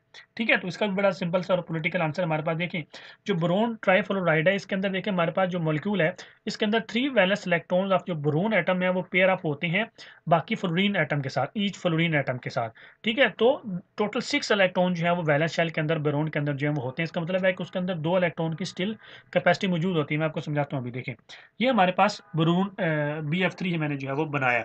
ठीक है, बोरोन हमारे पास देखें, इसके जो वैलेंस शेल होते हैं ना, 3 इलेक्ट्रॉन उसके अंदर होते हैं हमारे पास बोरोन के, ये एक, ये दो, ये तीन, 3 इलेक्ट्रॉन है। ठीक है, तो इसको कितने और इलेक्ट्रॉन चाहिए, इसको 5 इलेक्ट्रॉन और चाहिए। कितने इलेक्ट्रॉन हो चाहिए, 5 इलेक्ट्रॉन इसको और चाहिए अपना ऑक्टेट जो है वो कंप्लीट करने के लिए, अपना जो वैलेंस शेल है उसको कंप्लीट करने के लिए। BF3 का क्या मतलब होता है, एक फ्लोरीन इधर लगा हुआ है, एक फ्लोरीन इधर लगा हुआ है, एक फ्लोरीन इधर लगा हुआ, तो BF3 हो गया। अब फ्लोरीन में से इसने एक इलेक्ट्रॉन उठाया हुआ यहाँ से। ठीक है, फ्लोरीन के वैलेंस शेल में से एक इलेक्ट्रॉन के साथ इसने बॉन्डिंग बनाई हुई है, एक इलेक्ट्रॉन इसने इधर बॉन्डिंग बनाई हुई है, एक इलेक्ट्रॉन इसने इधर बॉन्डिंग बनाई हुई है। तो टोटल कितने हो गए, 1 2 3 4 5 6। तो इसका मतलब हो गया बी एफ थ्री के ऑटोमोस्ट शेल के अंदर कितने इलेक्ट्रॉन है, बोरोन के अंदर 6 इलेक्ट्रॉन है, बोरोन के अंदर BF3 के अंदर। आप देखें तो 6 इलेक्ट्रॉन है, इसका मतलब है स्टिल इसके पास अभी कितनी डेफिशिएंसी है, 2 इलेक्ट्रॉन की इसके पास स्टिल डेफिशिएंसी है। ठीक है, 2 इलेक्ट्रॉन इसके पास स्टिल जो है वो कम है, क्योंकि यहाँ पे हमारे पास देखे ना, जो हमने NH3 देखा था, अमोनिया देखा था, तो इसमें जो नाइट्रोजन हमारा है, मेन हमारा नाइट्रोजन है ना, उसके अंदर हमारे पास पूरे हो गए थे 8 इलेक्ट्रॉन। लेकिन यहाँ पे हमारे पास है बोरोन, बोरोन के ऊपर 8 इलेक्ट्रॉन अभी पूरे नहीं हुए। ठीक है, ये 2 इसके 2 इसके 2 इसके, टोटल 6 इलेक्ट्रॉन हो गए, तो स्टिल 2 इलेक्ट्रॉन बोरोन के ऊपर जो है वो अभी भी कम है BF3 के अंदर। इसका मतलब है कि इसलिए BF3 जो है वो इलेक्ट्रॉन डेफिशिएंट है। आप इसका आंसर ऐसे ही लिखेंगे, in the formation of BF3, जब BF3 मॉलिक्यूल हमारे पास बनता है तो the 3 valence electrons of boron atom pair up. Boron के हमारे ऑटोमोस्ट शेल में कितने इलेक्ट्रॉन होते हैं, 3 इलेक्ट्रॉन होते हैं। तो 3 outermost shell, 3 valence shell electron जो है बोरोन के, वो किसके साथ अटैच होते हैं, फ्लोरीन के एक एक इलेक्ट्रॉन के साथ बॉन्डिंग्स बनाते हैं। तो टोटल इलेक्ट्रॉन हो जाते हैं 6 वैलेंस शेल के अंदर, बोरोन के वैलेंस शेल के अंदर 6। लेकिन अब उसके पास स्टिल इनकम्प्लीट है और उसको 2 इलेक्ट्रॉन की डेफिशिएंसी है। ठीक है, डेफिशिएंट है, इसलिए जो BF3 होता है उसके अंदर इलेक्ट्रॉन डेफिशिएंट होते हैं, क्योंकि बोरोन जो होता है उसका जो ऑक्टेट है वो कंप्लीट नहीं होता, उसका जो वैलेंस शेल है वो कंप्लीट नहीं है, उसके अंदर 8 इलेक्ट्रॉन अभी नहीं हुए, वो 2 इलेक्ट्रॉन अभी स्टिल उसके जो है वो कम है। तो इस तरीके से BF3 जो होता है वो इलेक्ट्रॉन डेफिशिएंट होता है। आपने ऐसे ही जो है वो उसको एक्सप्लेन करना है प्रॉपर तरीके से। अब इसके बाद नेक्स्ट आ जाए हमारे पास, जो इसका पार्ट नंबर 8 है, उसमें वो कह रहा है what types of electron pairs make a molecule good donor. कौन से जो इलेक्ट्रॉन पेयर्स हैं एक मॉलिक्यूल का गुड डोनर जो है वो बनाते हैं। तो इसका आंसर बड़ा सिंपल सा, देखिए हमारे पास जो लोन पेयर ऑफ इलेक्ट्रॉन्स होते हैं वो एक मॉलिक्यूल को गुड डोनर बनाते हैं। क्योंकि डोनर होता है कि कौन सा मॉलिक्यूल है जो डोनेट कर सकता है, जो दे सकता है। तो किसी के पास कोई खाली होंगे इलेक्ट्रॉन तो वो देगा ना, जिसके पास इलेक्ट्रॉन होंगे ही नहीं तो वो कैसे देगा। मतलब अगर उसके सारे के सारे इलेक्ट्रॉन बॉन्डिंग में इन्वॉल्व हैं तो उसने क्या डोनर होना है, उसने क्या किसी की हेल्प करनी है और की, वही हेल्प कर सकता है। ठीक है, जिसके आउटरमोस्ट शेल के अंदर कुछ इलेक्ट्रॉन जो है वो अवेलेबल हो, लोन पेयर ऑफ इलेक्ट्रॉन जो है वो अवेलेबल हो, वही गुड डोनर जो है वो बन सकता है। अब देखें फॉर एग्जांपल हमारे पास अमोनिया मॉलिक्यूल के अंदर जो है वो नाइट्रोजन के ऊपर एक lone pair of electron available था, राइट। तो इसका मतलब है कि अमोनिया मॉलिक्यूल जो है उसके अंदर एक लोन पेयर ऑफ इलेक्ट्रॉन मौजूद था नाइट्रोजन के ऊपर, इसलिए वो क्या है हमारे पास गुड डोनर हो गया। ठीक है, क्योंकि उसके अंदर एक लोन पेयर ऑफ इलेक्ट्रॉन मौजूद था। तो ये सिंपल सा जो है इसका आंसर है। इसके बाद देखें, ये आप डायग्राम भी है जो इसके अंदर बना देंगे आप जो है वो एक्सप्लेन करने के लिए, कि ये देखें हमारे पास अमोनिया है ना, ये 2 इलेक्ट्रॉन खाली पड़े हुए हैं, लोन पेयर पड़ा हुआ हमारे पास। ये लोन पेयर पड़ा हुआ है, तो इसका मतलब है ये किसी को जो है वो डोनेट कर सकता है, या किसी के साथ और भी जो है वो कर सकता है। बेसिकली डोनेट कर सकता है ना, डोनर का मतलब होता है डोनेट करना, तो डोनेट कर सकता है उसको।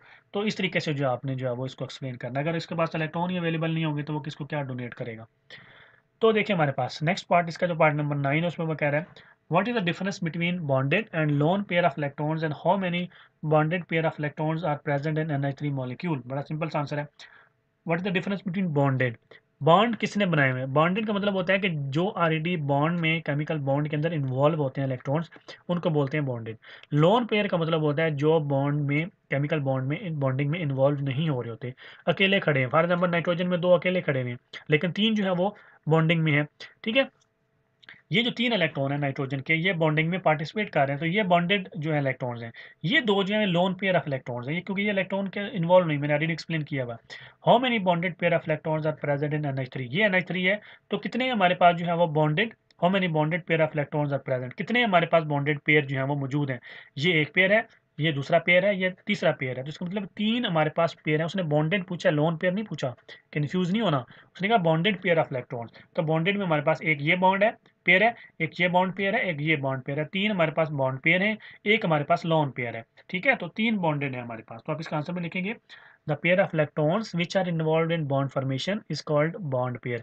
जो pair of electron bond formation में इन्वॉल्व होते हैं उनको बॉन्ड पेयर बोलते हैं, जबकि जो pair of electron bond formation में इन्वॉल्व नहीं होते उनको लोन पेयर बोलते हैं।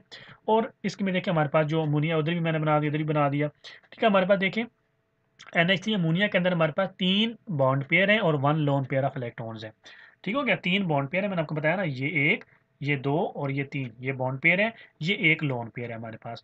बॉन्ड पेयर वो होते हैं जो बॉन्ड फॉर्मेशन में इन्वॉल्व होते हैं, लोन पेयर वो होते हैं जो बॉन्ड फॉर्मेशन में इन्वॉल्व नहीं होते। तो इस तरीके से आपने जो है वो इसको एक्सप्लेन करना है।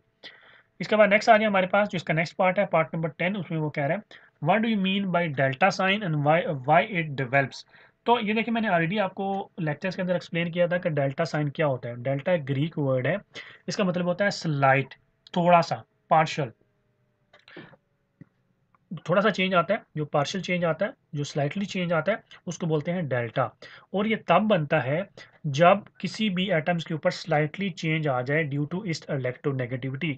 जिसकी इलेक्ट्रोनेगेटिविटी ज़्यादा होती है वो इलेक्ट्रॉन्स को क्या करता है, देखिए जब जब हमारे पास कोवेलेंट बॉन्ड बन रहा होता है ना, तो दोनों एटम्स क्या करते हैं, उनकी कोशिश होती है कि जब भी किसी दुनिया में जब भी किसी चीज़ की शेयरिंग हो रही होती है ना, जो दो चीज़ें आपस में शेयर कर रही होती हैं ना, तो जिसकी पावर ज़्यादा होगी वो उस चीज़ को क्या करेगी, ज़्यादा अपनी तरफ जो है वो अट्रैक्ट करेगी, ज़्यादा अपनी तरफ खींचेगी।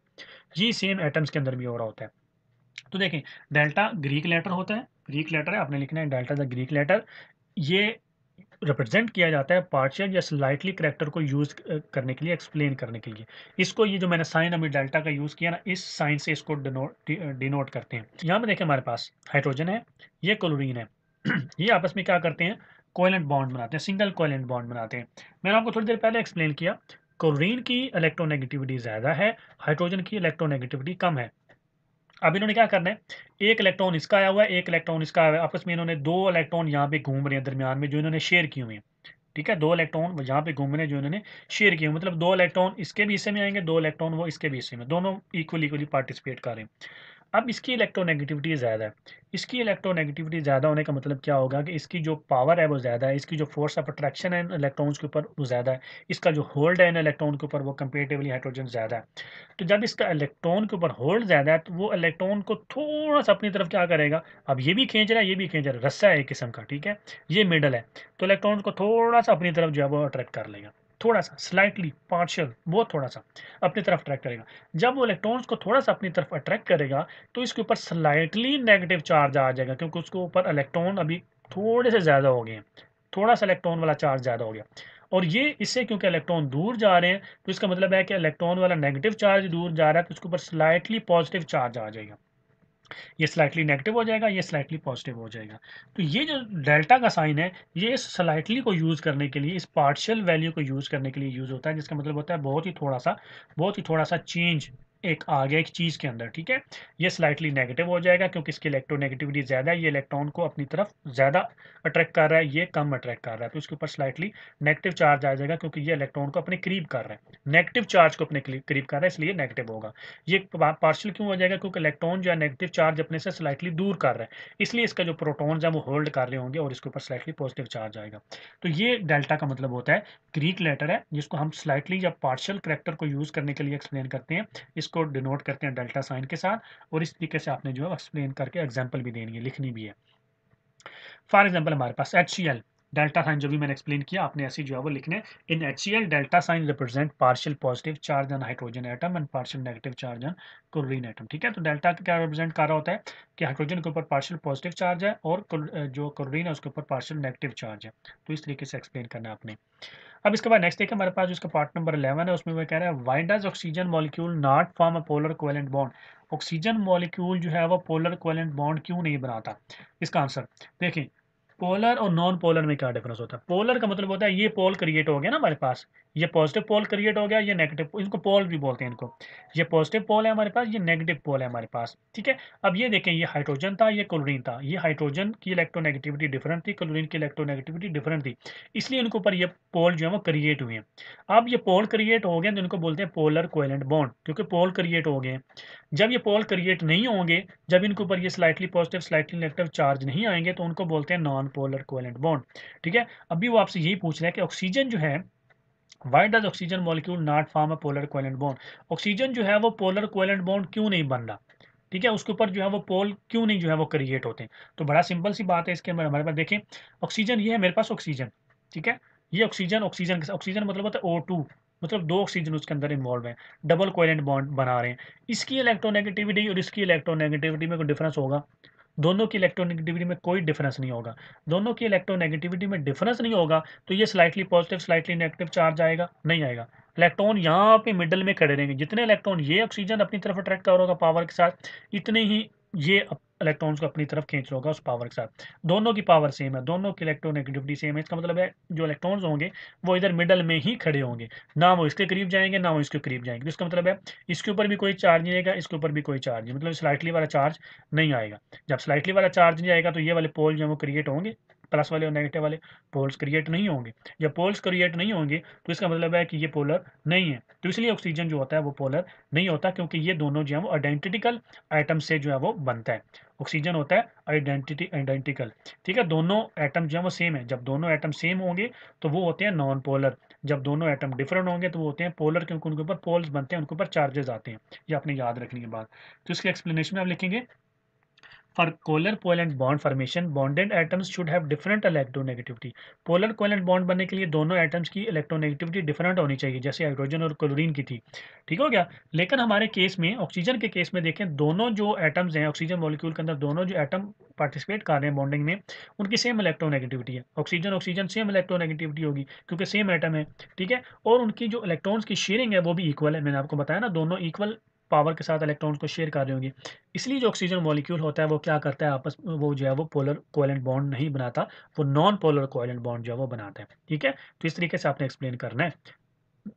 पहले आपने बताना है कि पोलर कोवेलेंट बॉन्ड के लिए क्या जरूरत है, डिफरेंट इलेक्ट्रोनेगेटिविटी की जरूरत है। फिर आपने बताना है ऑक्सीजन सेम एटम है, इसलिए सेम इलेक्ट्रोनेगेटिविटी है, इक्वल शेयरिंग ऑफ इलेक्ट्रॉन है, इसलिए वो पोलर कोवेलेंट बॉन्ड नहीं बनाता, क्योंकि उसके ऊपर जो है ना पॉजिटिव, स्लाइटली पॉजिटिव आएगा ना स्लाइटली नेगेटिव आएगा, दोनों ऐसे के ऐसे रहेंगे। तो इसलिए ये जो ऑक्सीजन मॉलिक्यूल है वो नॉन पोलर होता है हमारे पास। ठीक है, इसके बाद देखिए हमारे पास इसका जो पार्ट नंबर हमारे पास 12 है, उसमें वो कह रहा है why has water polar covalent bond. Water polar covalent bond क्यों है? देखें वाटर हमारे पास जो है वो, इसका आंसर बड़ा सिंपल सही है हमारे। देखें वाटर है हमारे पास, ये वाटर के अंदर हमारे पास 3 एटम जो है वो, 2 हाइड्रोजन एटम है, एक हमारे पास ऑक्सीजन एटम है।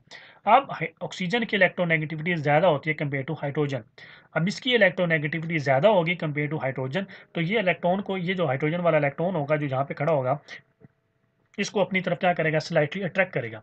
जब इसको स्लाइटली अपनी तरफ अट्रैक्ट करेगा तो इसके ऊपर कौन सा चार्ज आ जाएगा, इसके ऊपर जब वो चार्ज आ जाएगा नेगेटिव, स्लाइटली नेगेटिव। तो इसकी एक्सप्लेनेशन बड़ी सिंपल से आप लिखेंगे, water molecule consist of oxygen and hydrogen atoms. किस किस से मिलते हैं, ऑक्सीजन और हाइड्रोजन से। Oxygen is more electronegative than hydrogen. ठीक हो गया। तो अब देखिए उसके ऊपर स्लाइटली नेगेटिव चार्ज आ गया ऑक्सीजन के ऊपर, क्योंकि ये इलेक्ट्रॉन को अपनी तरफ अट्रैक्ट करेगा, ज्यादा अट्रैक्ट करेगा कंपेयर टू हाइड्रोजन की, ये रस्सी को ज्यादा अपनी तरफ खींच लेगा। अब इसके ऊपर स्लाइटली नेगेटिव है तो हाइड्रोजन के ऊपर कौन सा चार्ज आ जाएगा, स्लाइटली पॉजिटिव। इसके ऊपर भी स्लाइटली पॉजिटिव चार्ज आ जाएगा। अब पोल क्रिएट हो गए। अब ये पोल क्रिएट हो गए, जो प्लस वाले और ये नेगेटिव वाले पोल, ये पोल होते हैं। ठीक है, प्लस है और ये नेगेटिव है, पोल है। जिस तरह वो आपने मैग्नेट पढ़ा होगा ना फिजिक्स के अंदर, ठीक है, एक नॉर्थ पोल होता है, एक जो है वो साउथ पोल होता है फॉर एग्जांपल। ठीक है, तो इसी तरह ये इनके ऊपर भी जो है पोल क्रिएट हो गए, ये प्लस वाले हैं और ये नेगेटिव वाले हैं। जब पोल क्रिएट हो गया तो इसका मतलब है पोलर कोवेलेंट बॉन्ड जो है वो बन गया। तो अब लिखेंगे water molecule consist of oxygen and hydrogen atom. ठीक है, ऑक्सीजन की इलेक्ट्रोनेगेटिविटी ज्यादा होती है। जब भी इलेक्ट्रोनेगेटिविटी एक एटम की ज्यादा है तो इसका मतलब पोल क्रिएट होंगे। तो इलेक्ट्रोनेगेटिविटी ज्यादा हाइड्रोजन से, दैट्स वाई शेड पहला इलेक्ट्रॉन जो है वो ऑक्सीजन की तरफ ज्यादा अट्रैक्ट होंगे, ऑक्सीजन की तरफ ज्यादा अट्रैक्ट होंगी। मैं बार बार बोल रहा हूँ। और क्या करेंगे, पार्शियल नेगेटिव जो है वो ऑक्सीजन के ऊपर क्रिएट कर देंगे, क्योंकि ऑक्सीजन जो है वो इलेक्ट्रॉन्स को अपने करीब करेगा, और जो हाइड्रोजन होंगे उनके ऊपर पार्शियल पॉजिटिव चार्ज जो है वो क्रिएट हो जाएगा। तो इस तरीके से वाटर जो है वो क्या होगा, हमारा कोवेलेंट बॉन्ड जो है वो फॉर्म करेगा। ठीक है, तो इस तरीके से आपने इसको जो आंसर देना है। तो in this way water becomes polar, water क्या बन जाएगा, पोलर मॉलिक्यूल हमारे पास जो है वो बन जाएगा। नेक्स्ट आ जाए हमारे पास जो इसका नेक्स्ट पार्ट है, टेस्ट योरसेल्फ 4.3। इसमें वो आपसे क्या पूछ रहे हैं, देखिए हमारे पास जो पार्ट नंबर 1 है, इसमें वो कह रहा है what type of elements form metallic bond. कौन से एलिमेंट्स हैं जो मेटालिक बॉन्ड जो है वो फॉर्म करते हैं, या भी मेटालिक बॉन्ड्स के बारे में आपसे पूछ रहे हैं। ये देखिए हमारे पास मेटल एटम है, मैंने आपको एक्सप्लेन किया था जब मैंने लेक्चर में पढ़ाया था, उसके अंदर मैंने आपको एक्सप्लेन किया था, जो मेटल्स होती हैं इनका जो एटॉमिक स्ट्रक्चर होता है वो बहुत बड़ा होता है। इनके अंदर नंबर ऑफ शेल्स बहुत ज़्यादा होते हैं। ठीक है, नंबर ऑफ शेल्स बहुत ज़्यादा होते हैं, नंबर ऑफ शेल्स बहुत ज़्यादा होते हैं। मैं बार बार बोल रहा हूँ, जो मेटल्स होती हैं इनके नंबर ऑफ शेल्स बहुत ज़्यादा होते हैं। नंबर ऑफ शेल्स बहुत ज़्यादा होने का क्या इफेक्ट हो सकता है, मैं आपको थोड़ा सा और चीज़ भी एक्सप्लेन करूँ, क्योंकि अगले क्वेश्चन में ये भी आनी चीज़। ये फॉर एग्जाम्पल एक मेटल एटम है, कोई भी है, मैंने इसलिए एम लिखा है, कोई भी मेटल है हमारे पास। इसके अंदर देखें पहला शेल है, दूसरा शेल है, तीसरा शेल है, चौथा शेल है फॉर एग्जाम्पल। ठीक, ये इसका वैलेंस इलेक्ट्रॉन पड़ा हुआ है, आखिरी इलेक्ट्रॉन जो यहाँ पे पड़ा हुआ है। इस इलेक्ट्रॉन को रिमूव करना क्या इजी है कि मुश्किल है? ये न्यूक्लियस से दूर है। जैसे जैसे ये न्यूक्लियस से दूर होता जाएगा, आपको पता है कि न्यूक्लियस का होल्ड इसके ऊपर कम होता जाएगा, फोर्स ऑफ अट्रैक्शन कम होती जाएगी। दो रीजन है, एक तो डिस्टेंस ज्यादा हो गया न्यूक्लियस से, दूसरा इस न्यूक्लियस और इस वैलेंस शेल इलेक्ट्रॉन के दरमियान में कितने नंबर ऑफ इलेक्ट्रॉन्स आ गए, ये नंबर ऑफ इलेक्ट्रॉन्स भी इसको न्यूक्लियस से दूर फेंकेंगे। तो इसको निकालना ईजी है। इसका मतलब है कि आयोनाइजेशन एनर्जी लो है, आयोनाइजेशन एनर्जी थोड़ी है। आयोनाइजेशन एनर्जी होती है, एनर्जी जो हमको चाहिए होती है एक इलेक्ट्रॉन को निकालने के लिए वैलेंस शेल से, उसको बोलते हैं आयोनाइजेशन एनर्जी। तो इस इलेक्ट्रॉन को निकालने के लिए हमको कम आयोनाइजेशन एनर्जी चाहिए, ठीक है। तो सबसे पहले आपने याद रखना है कि मेटल्स के अंदर स्ट्रक्चर बड़ा होता है, जो न्यूक्लियस होता है इसका वैलेंस शेल के ऊपर होल्ड बहुत कम होता है, ठीक है। उसके दो रीज़न है, एक रीज़न है कि जो डिस्टेंस है न्यूक्लियस का इस वैलेंस शेल तक जो डिस्टेंस है वो ज़्यादा है, बड़ा होता है। दूसरा जो नंबर ऑफ इलेक्ट्रॉन्स न्यूक्लियस के और वैलेंस शेल के दरमियान में मौजूद होते हैं वो भी ज़्यादा होते हैं। तो ये दो रीजंस होती हैं कि इस वैलेंस शेल के ऊपर जो मेटल्स होता है इसका जो होल्ड होता है वो कम होता है। तो what type of elements form metallic bond, कौन से मेटल एलिमेंट्स जो है वो मेटालिक बॉन्ड बनाते हैं, जो मेटल्स होती हैं वो मेटालिक बॉन्ड बनाती हैं, ठीक है। तो इसका आंसर बड़ा सिंपल से आप लिखेंगे metals form metallic bond due to their loosely held valence electrons. इसमें आपने यहाँ पे एक चीज़ देखनी है, ये जो है ना मैंने आपको बताया अभी थोड़ी देर पहले कि जो न्यूक्लियस हमारा, इसका इस इलेक्ट्रॉन के ऊपर जो इसका होल्ड होगा वो क्या हो जाएगा, कमज़ोर हो जाएगा। जब इसका होल्ड कमज़ोर हो जाएगा तो ये जो वैलेंस इलेक्ट्रॉन है हमारे पास, ठीक है, जो आखिरी शहर वाला इलेक्ट्रॉन होगा ये लूज़ हो जाएगा। जब ये लूज़ हो जाएगा तो ये अपनी मर्ज़ी से जंप करता रहेगा। जो हमारे पास मेटल्स होती हैं उसके अंदर जो एटम्स होते हैं उनके, वो क्या कर रहे होते हैं, वो अपनी मर्जी से जंप कर रहे होते हैं, कभी कहीं घूम रहे होते हैं, कभी कहीं घूम रहे होते हैं, ठीक है। तो एक सी ऑफ इलेक्ट्रॉन जो है वो हमारे पास बन रहा होता है मेटल्स के अंदर, ठीक है। तो इसी तरीके से हमारे पास जो मेटालिक बॉन्ड जो है वो फॉर्म होता है। तो बेसिकली आपसे वो ये चीज़ नहीं पूछ रहा, मैंने जस्ट आपको एक्सप्लेन किया क्योंकि आगे इसकी ज़रूरत पड़ेगी हमको। तो जो मेटल्स होती हैं वो मेटालिक बॉन्ड जो है वो फॉर्म करती हैं क्योंकि उनके अंदर जो उनका वैलेंस इलेक्ट्रॉन होता है वो लूज़ होता है, वो लूजली हेल्ड हमारे पास जो है वो होता है। दूसरा पार्ट इसका देखें हमारे पास वो है why is the hold of nucleus over the outermost electron in metals weak. अभी देखें मैंने आपको थोड़ी देर पहले एक्सप्लेन कर दिया कि जो न्यूक्लियस है उसका अपने आखिरी इलेक्ट्रॉन के ऊपर क्यों जो है वो होल्ड कम होता है, उसकी दो रीज़न मैं आपको बताई थी। एक मैंने आपको बताया था जो डिस्टेंस है एटॉमिक रेडियाई है वो ज़्यादा होता है। दूसरा मैंने आपको बताया था जो नंबर ऑफ इलेक्ट्रॉन्स हैं न्यूक्लियस के और वैलेंस शेल के दरमियान में, वो जो नंबर ऑफ इलेक्ट्रॉन्स हैं वो क्या होते हैं, ज़्यादा होते हैं, ज़्यादा हो जाते हैं, ठीक है। तो दो रीज़न है, the hold of nucleus over the outermost electrons in the metal is weak due to number one reason हमारे पास क्या है, एटॉमिक रेडियाई जो है वो ज़्यादा होता है मेटल एटम्स का, मैंने एक्सप्लेन कर दिया है, ठीक है, उससे क्या इफेक्ट आएगा। दूसरा जो होता है ग्रेटर शील्डिंग इफेक्ट होता है। शील्डिंग इफेक्ट का क्या मतलब होता है, आपने वर्ड यूज़ करना है शील्डिंग इफेक्ट। शील्डिंग इफेक्ट का होता है कि नंबर ऑफ इलेक्ट्रॉन्स शील्ड कर रहे हैं ना, ये इलेक्ट्रॉन शील्ड कर रहे हैं इस वैलेंस इलेक्ट्रॉन के और इस न्यूक्लियस के दरमियान में जो फोर्स ऑफ अट्रैक्शन है उसको शील्ड कर रहे हैं, उसको रोक रहे हैं, ठीक है, उसके दरमियान में हर्डल मान रहे होते हैं, ठीक है। इसको बोलते हैं शील्डिंग इफेक्ट। शील्डिंग इफेक्ट होता है ये जो नंबर ऑफ इलेक्ट्रॉन्स हैं इनकी रिपल्सिव फोर्स होती है, इनकी इस इलेक्ट्रॉन के ऊपर रिपल्सिव फोर्स होती है। ये इलेक्ट्रॉन के ऊपर चार्ज होता है नेगेटिव, फॉर एग्जांपल इस शेल के अंदर एक इलेक्ट्रॉन पड़ा हुआ है यहाँ पे, उसके ऊपर चार्ज होगा नेगेटिव, इसके ऊपर कौन सा चार्ज होगा, नेगेटिव। ये पॉजिटिव है, ये नेगेटिव है। ये न्यूक्लियस इस इलेक्ट्रॉन को, न्यूक्लियस की कोशिश होगी कि ये इलेक्ट्रॉन इसके कंट्रोल में रहे, इसको अट्रैक्ट करने की कोशिश करेगा, होल्ड करेगा, ठीक है, अट्रैक्ट करेगा, क्योंकि ये पॉजिटिव होता है, ये नेगेटिव होता है, इस तरफ खींचेगा। जब इस तरफ इसको खींचने लगेगा तो ये इलेक्ट्रॉन जिसके ऊपर नेगेटिव चार्ज होगा, जैसे ये इलेक्ट्रॉन इसके करीब आने की कोशिश करेगा, ये इसके ऊपर नेगेटिव चार्ज होगा, ये इसको दूर कर देगा, ठीक है, मतलब न्यूक्लियस से दूर कर देगा, इसको बोलते हैं शील्डिंग इफेक्ट। तो जो न्यूक्लियस का जो मेटल्स के अंदर जो न्यूक्लियस होता है इसका आउटरमोस्ट इलेक्ट्रॉन्स के ऊपर जो होल्ड होता है वो वीक इसलिए होता है, एक तो साइज में बड़ा होता है, उससे दूर होता है न्यूक्लियस से, दूसरा उसके दरमियान में जो शील्डिंग इफेक्ट होता है, जो नंबर ऑफ इलेक्ट्रॉन्स होते हैं वो ज़्यादा होते हैं, ठीक है। तो ये दो आपने पॉइंट इसके अंदर लिखने हैं। पार्ट नंबर 3 देखें हमारे पास, इसमें वो आपसे पूछ रहे हैं why the electrons move freely in metals. Metals के अंदर इलेक्ट्रॉन फ्रीली मूव क्यों करते हैं, तो मैंने आपको एक्सप्लेन कर दिया कि न्यूक्लियस का इनके ऊपर होल्ड या वो वीक हो जाता है, कमज़ोर हो जाता है, इसलिए ये अपनी मर्जी से जिधर मर्जी छलांगे लगाते फिरें, क्योंकि न्यूक्लियस का होल्ड जो है इनके ऊपर वीक हो जाता है।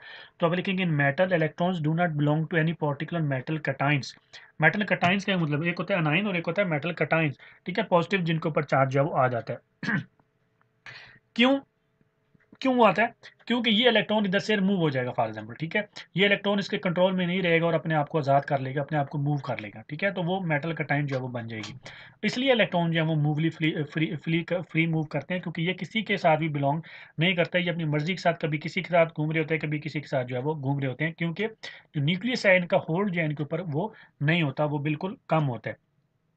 तो इसके बाद नेक्स्ट जो पार्ट है इसका पार्ट नंबर 4, इसमें है which type of electrons are responsible for holding the atoms together in metal. Metal के अंदर कौन से इलेक्ट्रॉन जो हैं वो रिस्पॉन्सिबल होते हैं एटम्स को टुगेदर होल्ड करने के लिए, कौन से इलेक्ट्रॉन जो है रिस्पॉन्सिबल होते हैं। तो देखिए हमारे पास जो फ्री और मोबाइल इलेक्ट्रॉन्स होते हैं ये रिस्पॉन्सिबल होते हैं मेटल्स को होल्ड करने के लिए, क्योंकि ये जो मूव कर रहे होते हैं फ्री इलेक्ट्रॉन, ये क्या करते हैं बाद में, फॉर एग्जाम्पल ये देखिए हमारे पास ये मेटल है, इसमें से ये इलेक्ट्रॉन मूव हो गया, एक मेटल है, उसके अंदर बहुत सारे एटम्स होते हैं, ठीक है, तो डिफरेंट एटम है, ये इसमें से इलेक्ट्रॉन मूव हो गया तो इसके ऊपर जो है वो +1 जो है वो पॉजिटिव वन जो है बेसिकली बन जाएगा, मेटल आयन बन जाएगा। ये इलेक्ट्रॉन मूव हो गया तो मेटल आयन में कन्वर्ट हो गया ना। अब ये घूम रहा है, इस तरह बाकी मेटल आयन्स भी जो है वो बने हुए होंगे, तो ये जाके किसी दूसरे के साथ अटैच होएगा, किसी दूसरे प्लस वाले के साथ जो है वो जाके अटैच हो जाएगा कटाइन के साथ जाके। तो इस तरीके से ये जो बॉन्डिंग बनती है, मेटल्स की जो बॉन्डिंग होती है ना, मेटालिक बॉन्ड होते हैं, वो इस तरीके से बनते हैं। ये जो नेगेटिव इलेक्ट्रॉन जो मोबाइल और फ्री इलेक्ट्रॉन मूव कर रहे होते हैं, ये जब मेटल का जो हमारे पास आयन होता है, पॉजिटिव आयन होता है मेटल का, इसके साथ जो है वो अटैच करेंगे, लेकिन दूसरे के साथ जाकर अटैच होंगे, अपने घर इनको पसंद नहीं होता। अटैच करके बॉन्ड्स जो है वो बना रहे होते हैं, इनको मेटालिक बॉन्ड्स बनाते हैं, और ये रिस्पॉन्सिबल होते हैं मेटल्स को जो है वो एक दूसरे के साथ जोड़ने के लिए। तो ये बड़े स्ट्रॉन्ग बॉन्डिंग जो है वो बना रही होती है। तो इस तरीके से आप लिख देंगे, फ्री और mobile electrons are responsible for holding the metal atoms together because these free moving electrons combined with other positive metal ions to form metallic bonds, ठीक है। तो ये जो मूव हो रहे होते हैं ना, जो इसके होल्ड से निकल जाएंगे, इसके होल्ड से निकल जाएंगे, ये घूम रहे होंगे कि इधर उधर घूम रहे होंगे, किसी दूसरे एटम का भी घूम रहा होगा, वो जब इसको देखेगा कि ये तो प्लस है, तो फ़ौरन इसके साथ आके बॉन्डिंग बना लेगा, क्योंकि उसके ऊपर नेगेटिव चार्ज होगा, इसके ऊपर जो है वो पॉजिटिव चार्ज होगा, आपस में बॉन्डिंग बना लेंगे। ये इस तरह की जो बॉन्डिंग बनी होगी उसको मेटालिक बॉन्ड बोलते हैं, ठीक है। तो आपने ये बस याद रखना है। नेक्स्ट आ जाए हमारे पास, जिसका पार्ट नंबर 5 है, उसमें कह रहा है why are dipole develops in a molecule. Molecules के अंदर जो डाइपोल है वो क्यों क्रिएट होती है। डाइपोल डाइपोल फोर्सेज आपने जो पढ़ी होगी, डाइपोल होता है कि दो जो है वो चार्ज आपस में जो है वो क्रिएट हो जाते हैं, पार्शली पॉजिटिव और पार्शली नेगेटिव जो चार्ज होता है वो क्या करते हैं, एक दूसरे को अट्रैक्ट करता है मॉलिक्यूल्स के अंदर। मैं इसके एक्सप्लेन आपको करता हूँ। फॉर एग्जाम्पल ये हमारे पास देखें हाइड्रोजन क्लोराइड है, मैंने आपको ऑलरेडी एक्सप्लेन कर दिया कि क्लोरीन के ऊपर क्यों पार्शली नेगेटिव आता है, हाइड्रोजन के ऊपर क्यों पार्शली पॉजिटिव आता है। अब देखिए हमारे पास ये एक और हाइड्रोजन क्लोराइड जो है वो मॉलिक्यूल है। अब मॉलिक्यूल्स के दरमियान में डाइपोल बनना है, दो मॉलिक्यूल्स है हमारे पास एक सब्सटेंस के अंदर, फॉर एग्जाम्पल, ठीक है। ये देखें, ये HCl है, इसमें क्लोरीन के ऊपर स्लाइटली नेगेटिव है, ये HCl है, इसके अंदर हाइड्रोजन के ऊपर स्लाइटली पॉजिटिव है, ये स्लाइटली नेगेटिव है, ये स्लाइटली पॉजिटिव है। ये क्या करेंगे, आपस में अपोजिट चार्जेज हैं, दूसरे को क्या करेंगे, अट्रैक्ट करेंगे, ठीक है, आपस में एक जो है वो बॉन्डिंग बनाएंगे इस तरीके से। ये जो हमारे पास बॉन्ड अभी बना है, ये डाइपोल क्रिएट हो गया हमारे पास, डाइपोल, ठीक है। डाई का मतलब होता है दो पोल, डाई मतलब होता है दो, पोल का मतलब होता है पोल, पोल ऑलरेडी मैंने पढ़ाया ना, नेगेटिव और पॉजिटिव पोल्स। ये आपस में दोनों क्या करेंगे, एक दूसरे के साथ बॉन्ड बना लेंगे, तो इसको बोलते हैं डाइपोल इंटरेक्शन, ये हमारे पास बनता है। तो आंसर में देखिए हम लिखेंगे, when a covalent bond is formed between two unlike atoms. जब भी कोवेलेंट बॉन्ड बनता है दो डिफरेंट एटम्स के दरमियान में, हाइड्रोजन और क्लोरीन के दरमियान में, इनके ऊपर हमारे पास क्या आते हैं, चार्जेस क्रिएट हो जाते हैं। Shared pair of electrons will be attracted more towards higher electronegative atom and creates partial negative charge on it and partial positive charge on other atom। कोई एक्सप्लेन करने की जरूरत नहीं, ऑलरेडी मैं काफ़ी एक्सप्लेन कर चुका हूँ इसके बारे में।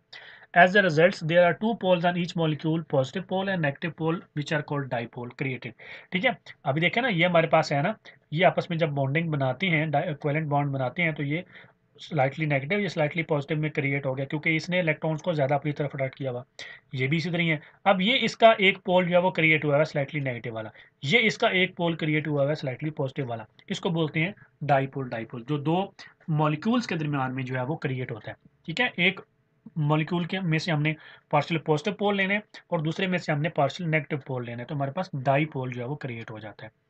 नेक्स्ट आए हमारे पास पार्ट नंबर 6, इसमें, ठीक है, इसी तरह आपने एक्सप्लेन करना है कि क्यों क्रिएट होता है, वाई क्रिएट होता है, क्योंकि उसके जो है वो पार्शली नेगेटिव और पार्शली पॉजिटिव चार्ज जो है वो एक दूसरे के साथ जो है दूसरे को अट्रैक्ट करते हैं। तो as a result there are two poles on each molecule, positive pole और negative pole which are called dipole, वो क्रिएट हो जाते हैं हमारे पास, ठीक है। पार्ट नंबर 6 में देखें हमारे पास कह रहा है, what do you mean bye induced dipole. Induce होता है खुद से क्रिएट करना, एक चीज़ डाइपोल है ही नहीं, ठीक है, उसको खुद से हमने जो है वो क्रिएट करना है। फॉर एग्जाम्पल मैं आपको समझाता हूँ अभी देखें, ये तब होती है हमारे पास जब हमारे पास एक होगा, हमारे पास ऑलरेडी पोलर पोलर मॉलिक्यूल होगा हमारे पास, और एक होगा नॉन पोलर मॉलिक्यूल हमारे पास। तो जो नॉन पोलर मॉलिक्यूल हमारे पास होगा, क्योंकि वो नॉन पोल है, नॉन पोलर है, उसके ऊपर जो है वो slightly positive slightly negative charge है ही नहीं, उसको हमने इंड्यूस करना है, उसके ऊपर हमने चार्जेस जो है वो क्रिएट करने हैं, उसको बोलते हैं इंड्यूस डाइपोल। फॉर एग्जांपल देखिए हमारे पास हाइड्रोजन क्लोराइड है, हमारे पास HCl है हमारे पास, ठीक है। आपको पता है कि हाइड्रोजन के ऊपर स्लाइटली पॉजिटिव होता है, क्लोरीन के ऊपर स्लाइटली नेगेटिव चार्ज होता है हमारे पास। क्लोरीन क्लोरीन हमारे पास Cl2 है हमारे पास, ठीक है, क्लोरीन है हमारे पास। अब इन दोनों की इलेक्ट्रोनेगेटिविटी सेम है, इन दोनों की इलेक्ट्रोनेगेटिविटी सेम है, इसका मतलब है कि इनके ऊपर पोल जो है वो क्रिएट नहीं होंगे, क्योंकि ठीक है, इनके ऊपर कोई भी ना स्लाइटली पॉजिटिव आएगा ना स्लाइटली नेगेटिव आएगा, क्योंकि ये दोनों की इलेक्ट्रोनेगेटिविटी सेम है। ये हमारे पास है नॉन पोलर, ये हमारे पास है पोलर। अच्छा, अभी देखना है कि इंड्यूस डाइपोल क्या होता है। इंड्यूस होता है कि हमने क्रिएट की है, वो खुद से डाइपोल नहीं है, हमने खुद से क्रिएट की है। अच्छा, अभी होता क्या है, ये इसके ऊपर कौन सा चार्ज है, नेगेटिव चार्ज है। इसके ऊपर ये क्या कोई चार्ज नहीं है, इसके ऊपर भी कोई चार्ज नहीं है।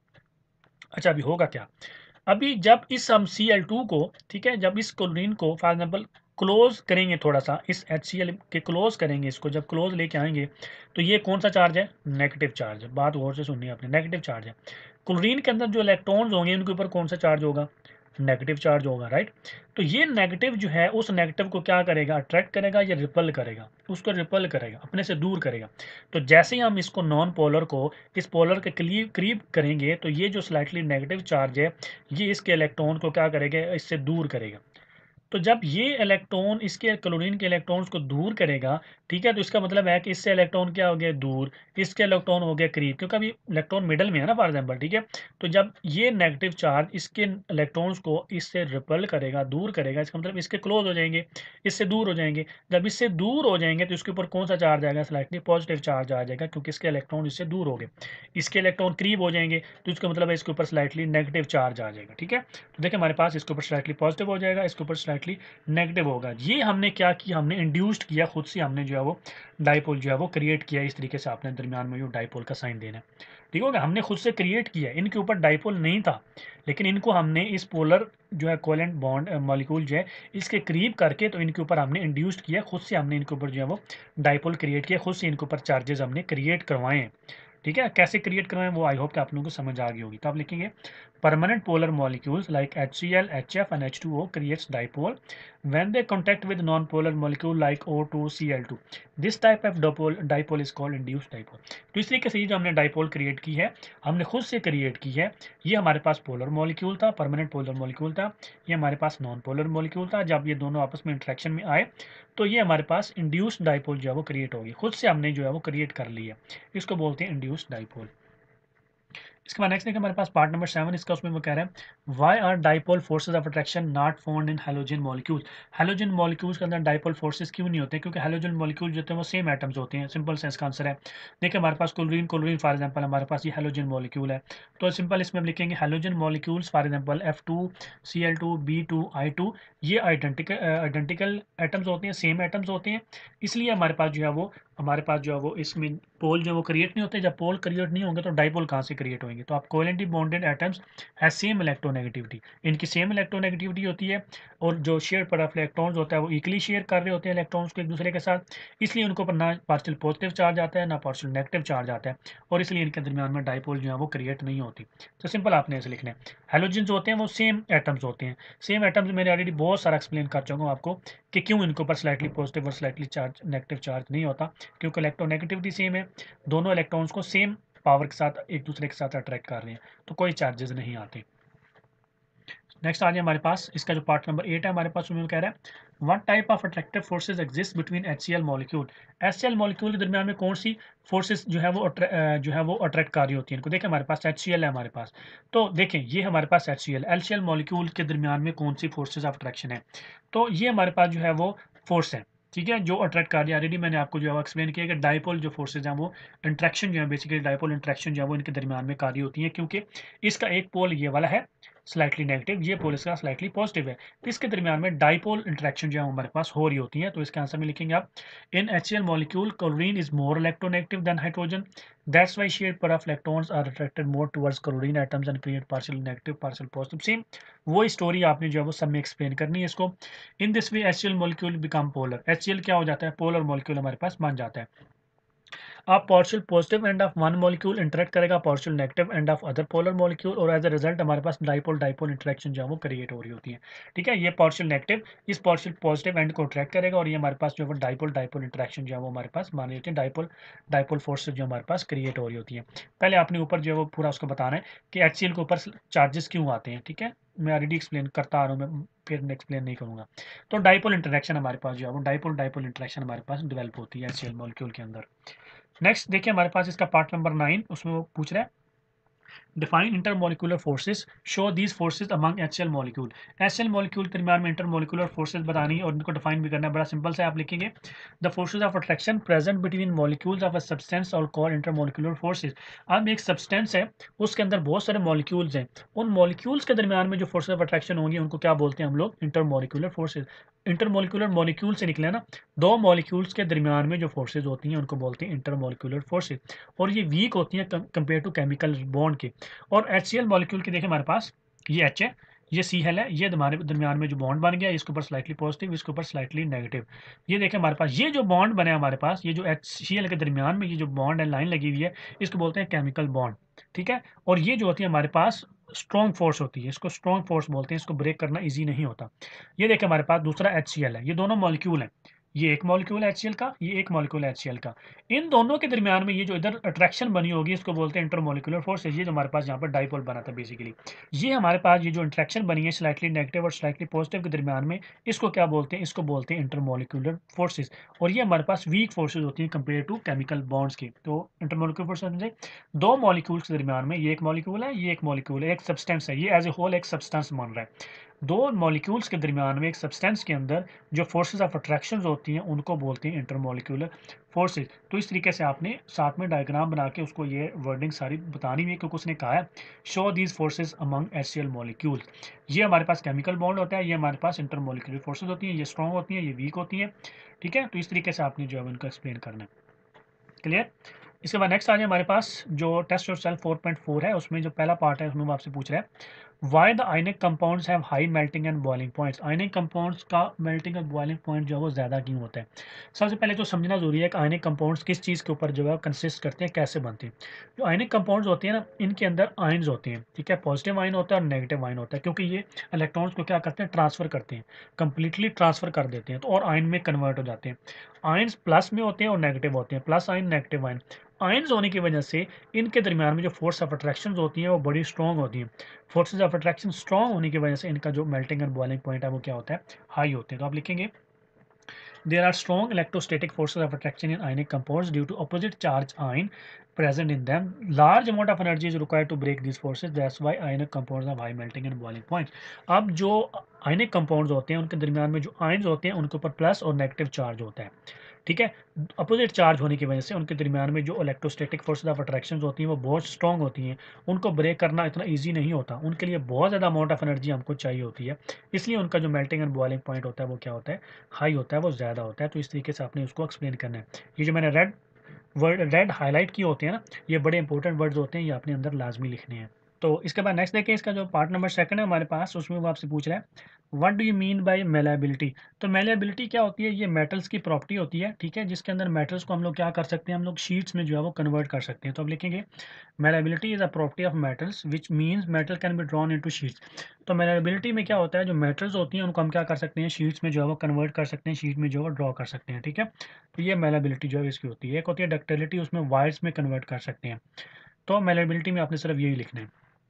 तीसरा जो इसका पार्ट है, पार्ट नंबर 3, उसमें वो कह रहा है why are ionic compounds easily soluble in water. जो आयनिक कंपाउंड्स हैं वो वाटर के अंदर इजिली सोल्यूबल क्यों होते हैं? देखिए, वाटर हमारे पास जो है वो हाई डाई इलेक्ट्रिक कॉन्स्टेंट रखते हैं, मतलब इसके अंदर ऑक्सीजन है, इसके अंदर 2 हाइड्रोजन है हमारे पास। ठीक है, हाइड्रोजन जो वो हाईली इलेक्ट्रोनेगेटिव होता है कंपेयर टू हमारे पास जो है वो हाइड्रोजन, और जो हाइड्रोजन होते हैं मैंने ऑलरेडी एक्सप्लेन किया है। इससे क्या होता है? ऑक्सीजन के ऊपर स्लाइटली नेगेटिव चार्ज आ जाता है। जब ये आयनिक कंपाउंड्स पानी के अंदर डिजोल्व किए जाते हैं, आयनिक कंपाउंड ऑलरेडी आयंस में आयंस होते हैं, पॉजिटिव और नेगेटिव आयंस होती हैं। तो ऑक्सीजन जो होता है, ऑक्सीजन होता है negative charge, strongly negative charge. ठीक है, ये क्या करता है? जो पॉजिटिव आयंस होंगे उनको क्या करेगा? अपनी तरफ अट्रैक्ट करेगा, उनके दरमियान में जो फोर्सेस ऑफ अट्रैक्शन होंगे उनको ब्रेक कर देगा। ठीक है, जब वो फोर्स ऑफ अट्रैक्शन ब्रेक कर देगा तो आयनिक कंपाउंड जो है वो टूट कर पानी के अंदर क्या हो जाएंगे? सॉल्व हो जाएंगे, डिजोल्व हो जाएंगे बेसिकली। ठीक है, तो इसके आंसर में आप लिखेंगे ionic compounds dissolve easily in polar solvents like water because water has high dielectric constant which weakens the attraction between ions present in ionic compound. Ionic compounds के अंदर जो होते हैं आयंस, पॉजिटिव होते हैं और नेगेटिव होती हैं। अब बेसिकली वाटर जो है वो जो हमारे पास पॉजिटिव आयन होगा ना उसको ब्रेक करेगा, उसको अपनी तरफ अटैक करके इनके जो दरमियान में जो फोर्सेज होंगी ना उनको वीक कर देगा, उनको कमज़ोर करेगा। ठीक है, इस तरीके से वो क्या हो जाता है? पानी के अंदर सॉल्व हो जाते हैं, डिजोल्व हो जाते हैं। नेक्स्ट पार्ट, इसका जो पार्ट नंबर 4 है उसमें वो पूछ रहे हैं what type of bond exist in sodium chloride, sodium chloride के अंदर NaCl के अंदर कौन सा बॉन्ड जो है वो एग्जिस्ट करता है हमारे पास। तो देखिए हमारे पास सोडियम क्लोराइड के अंदर हमारे पास जो आयनिक कंपाउंड जो है वो हमारे पास जो है वो बॉन्ड बेसिकली पूछ रहे हैं ना, तो हमारे पास जो है वो कौन सा बॉन्ड होगा, आयनिक बॉन्ड हमारे पास जो है वो एग्जिस्ट करता है। अब लिखेंगे there is ionic bond present in sodium chloride.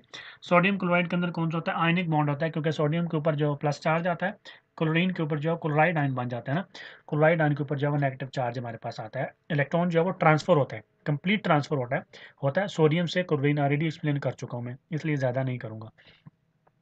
Next आ जाए, इसका जो नेक्स्ट पार्ट है पार्ट नंबर 5, उसमें वो कह रहा है why the covalent compounds of bigger size molecules have high melting points.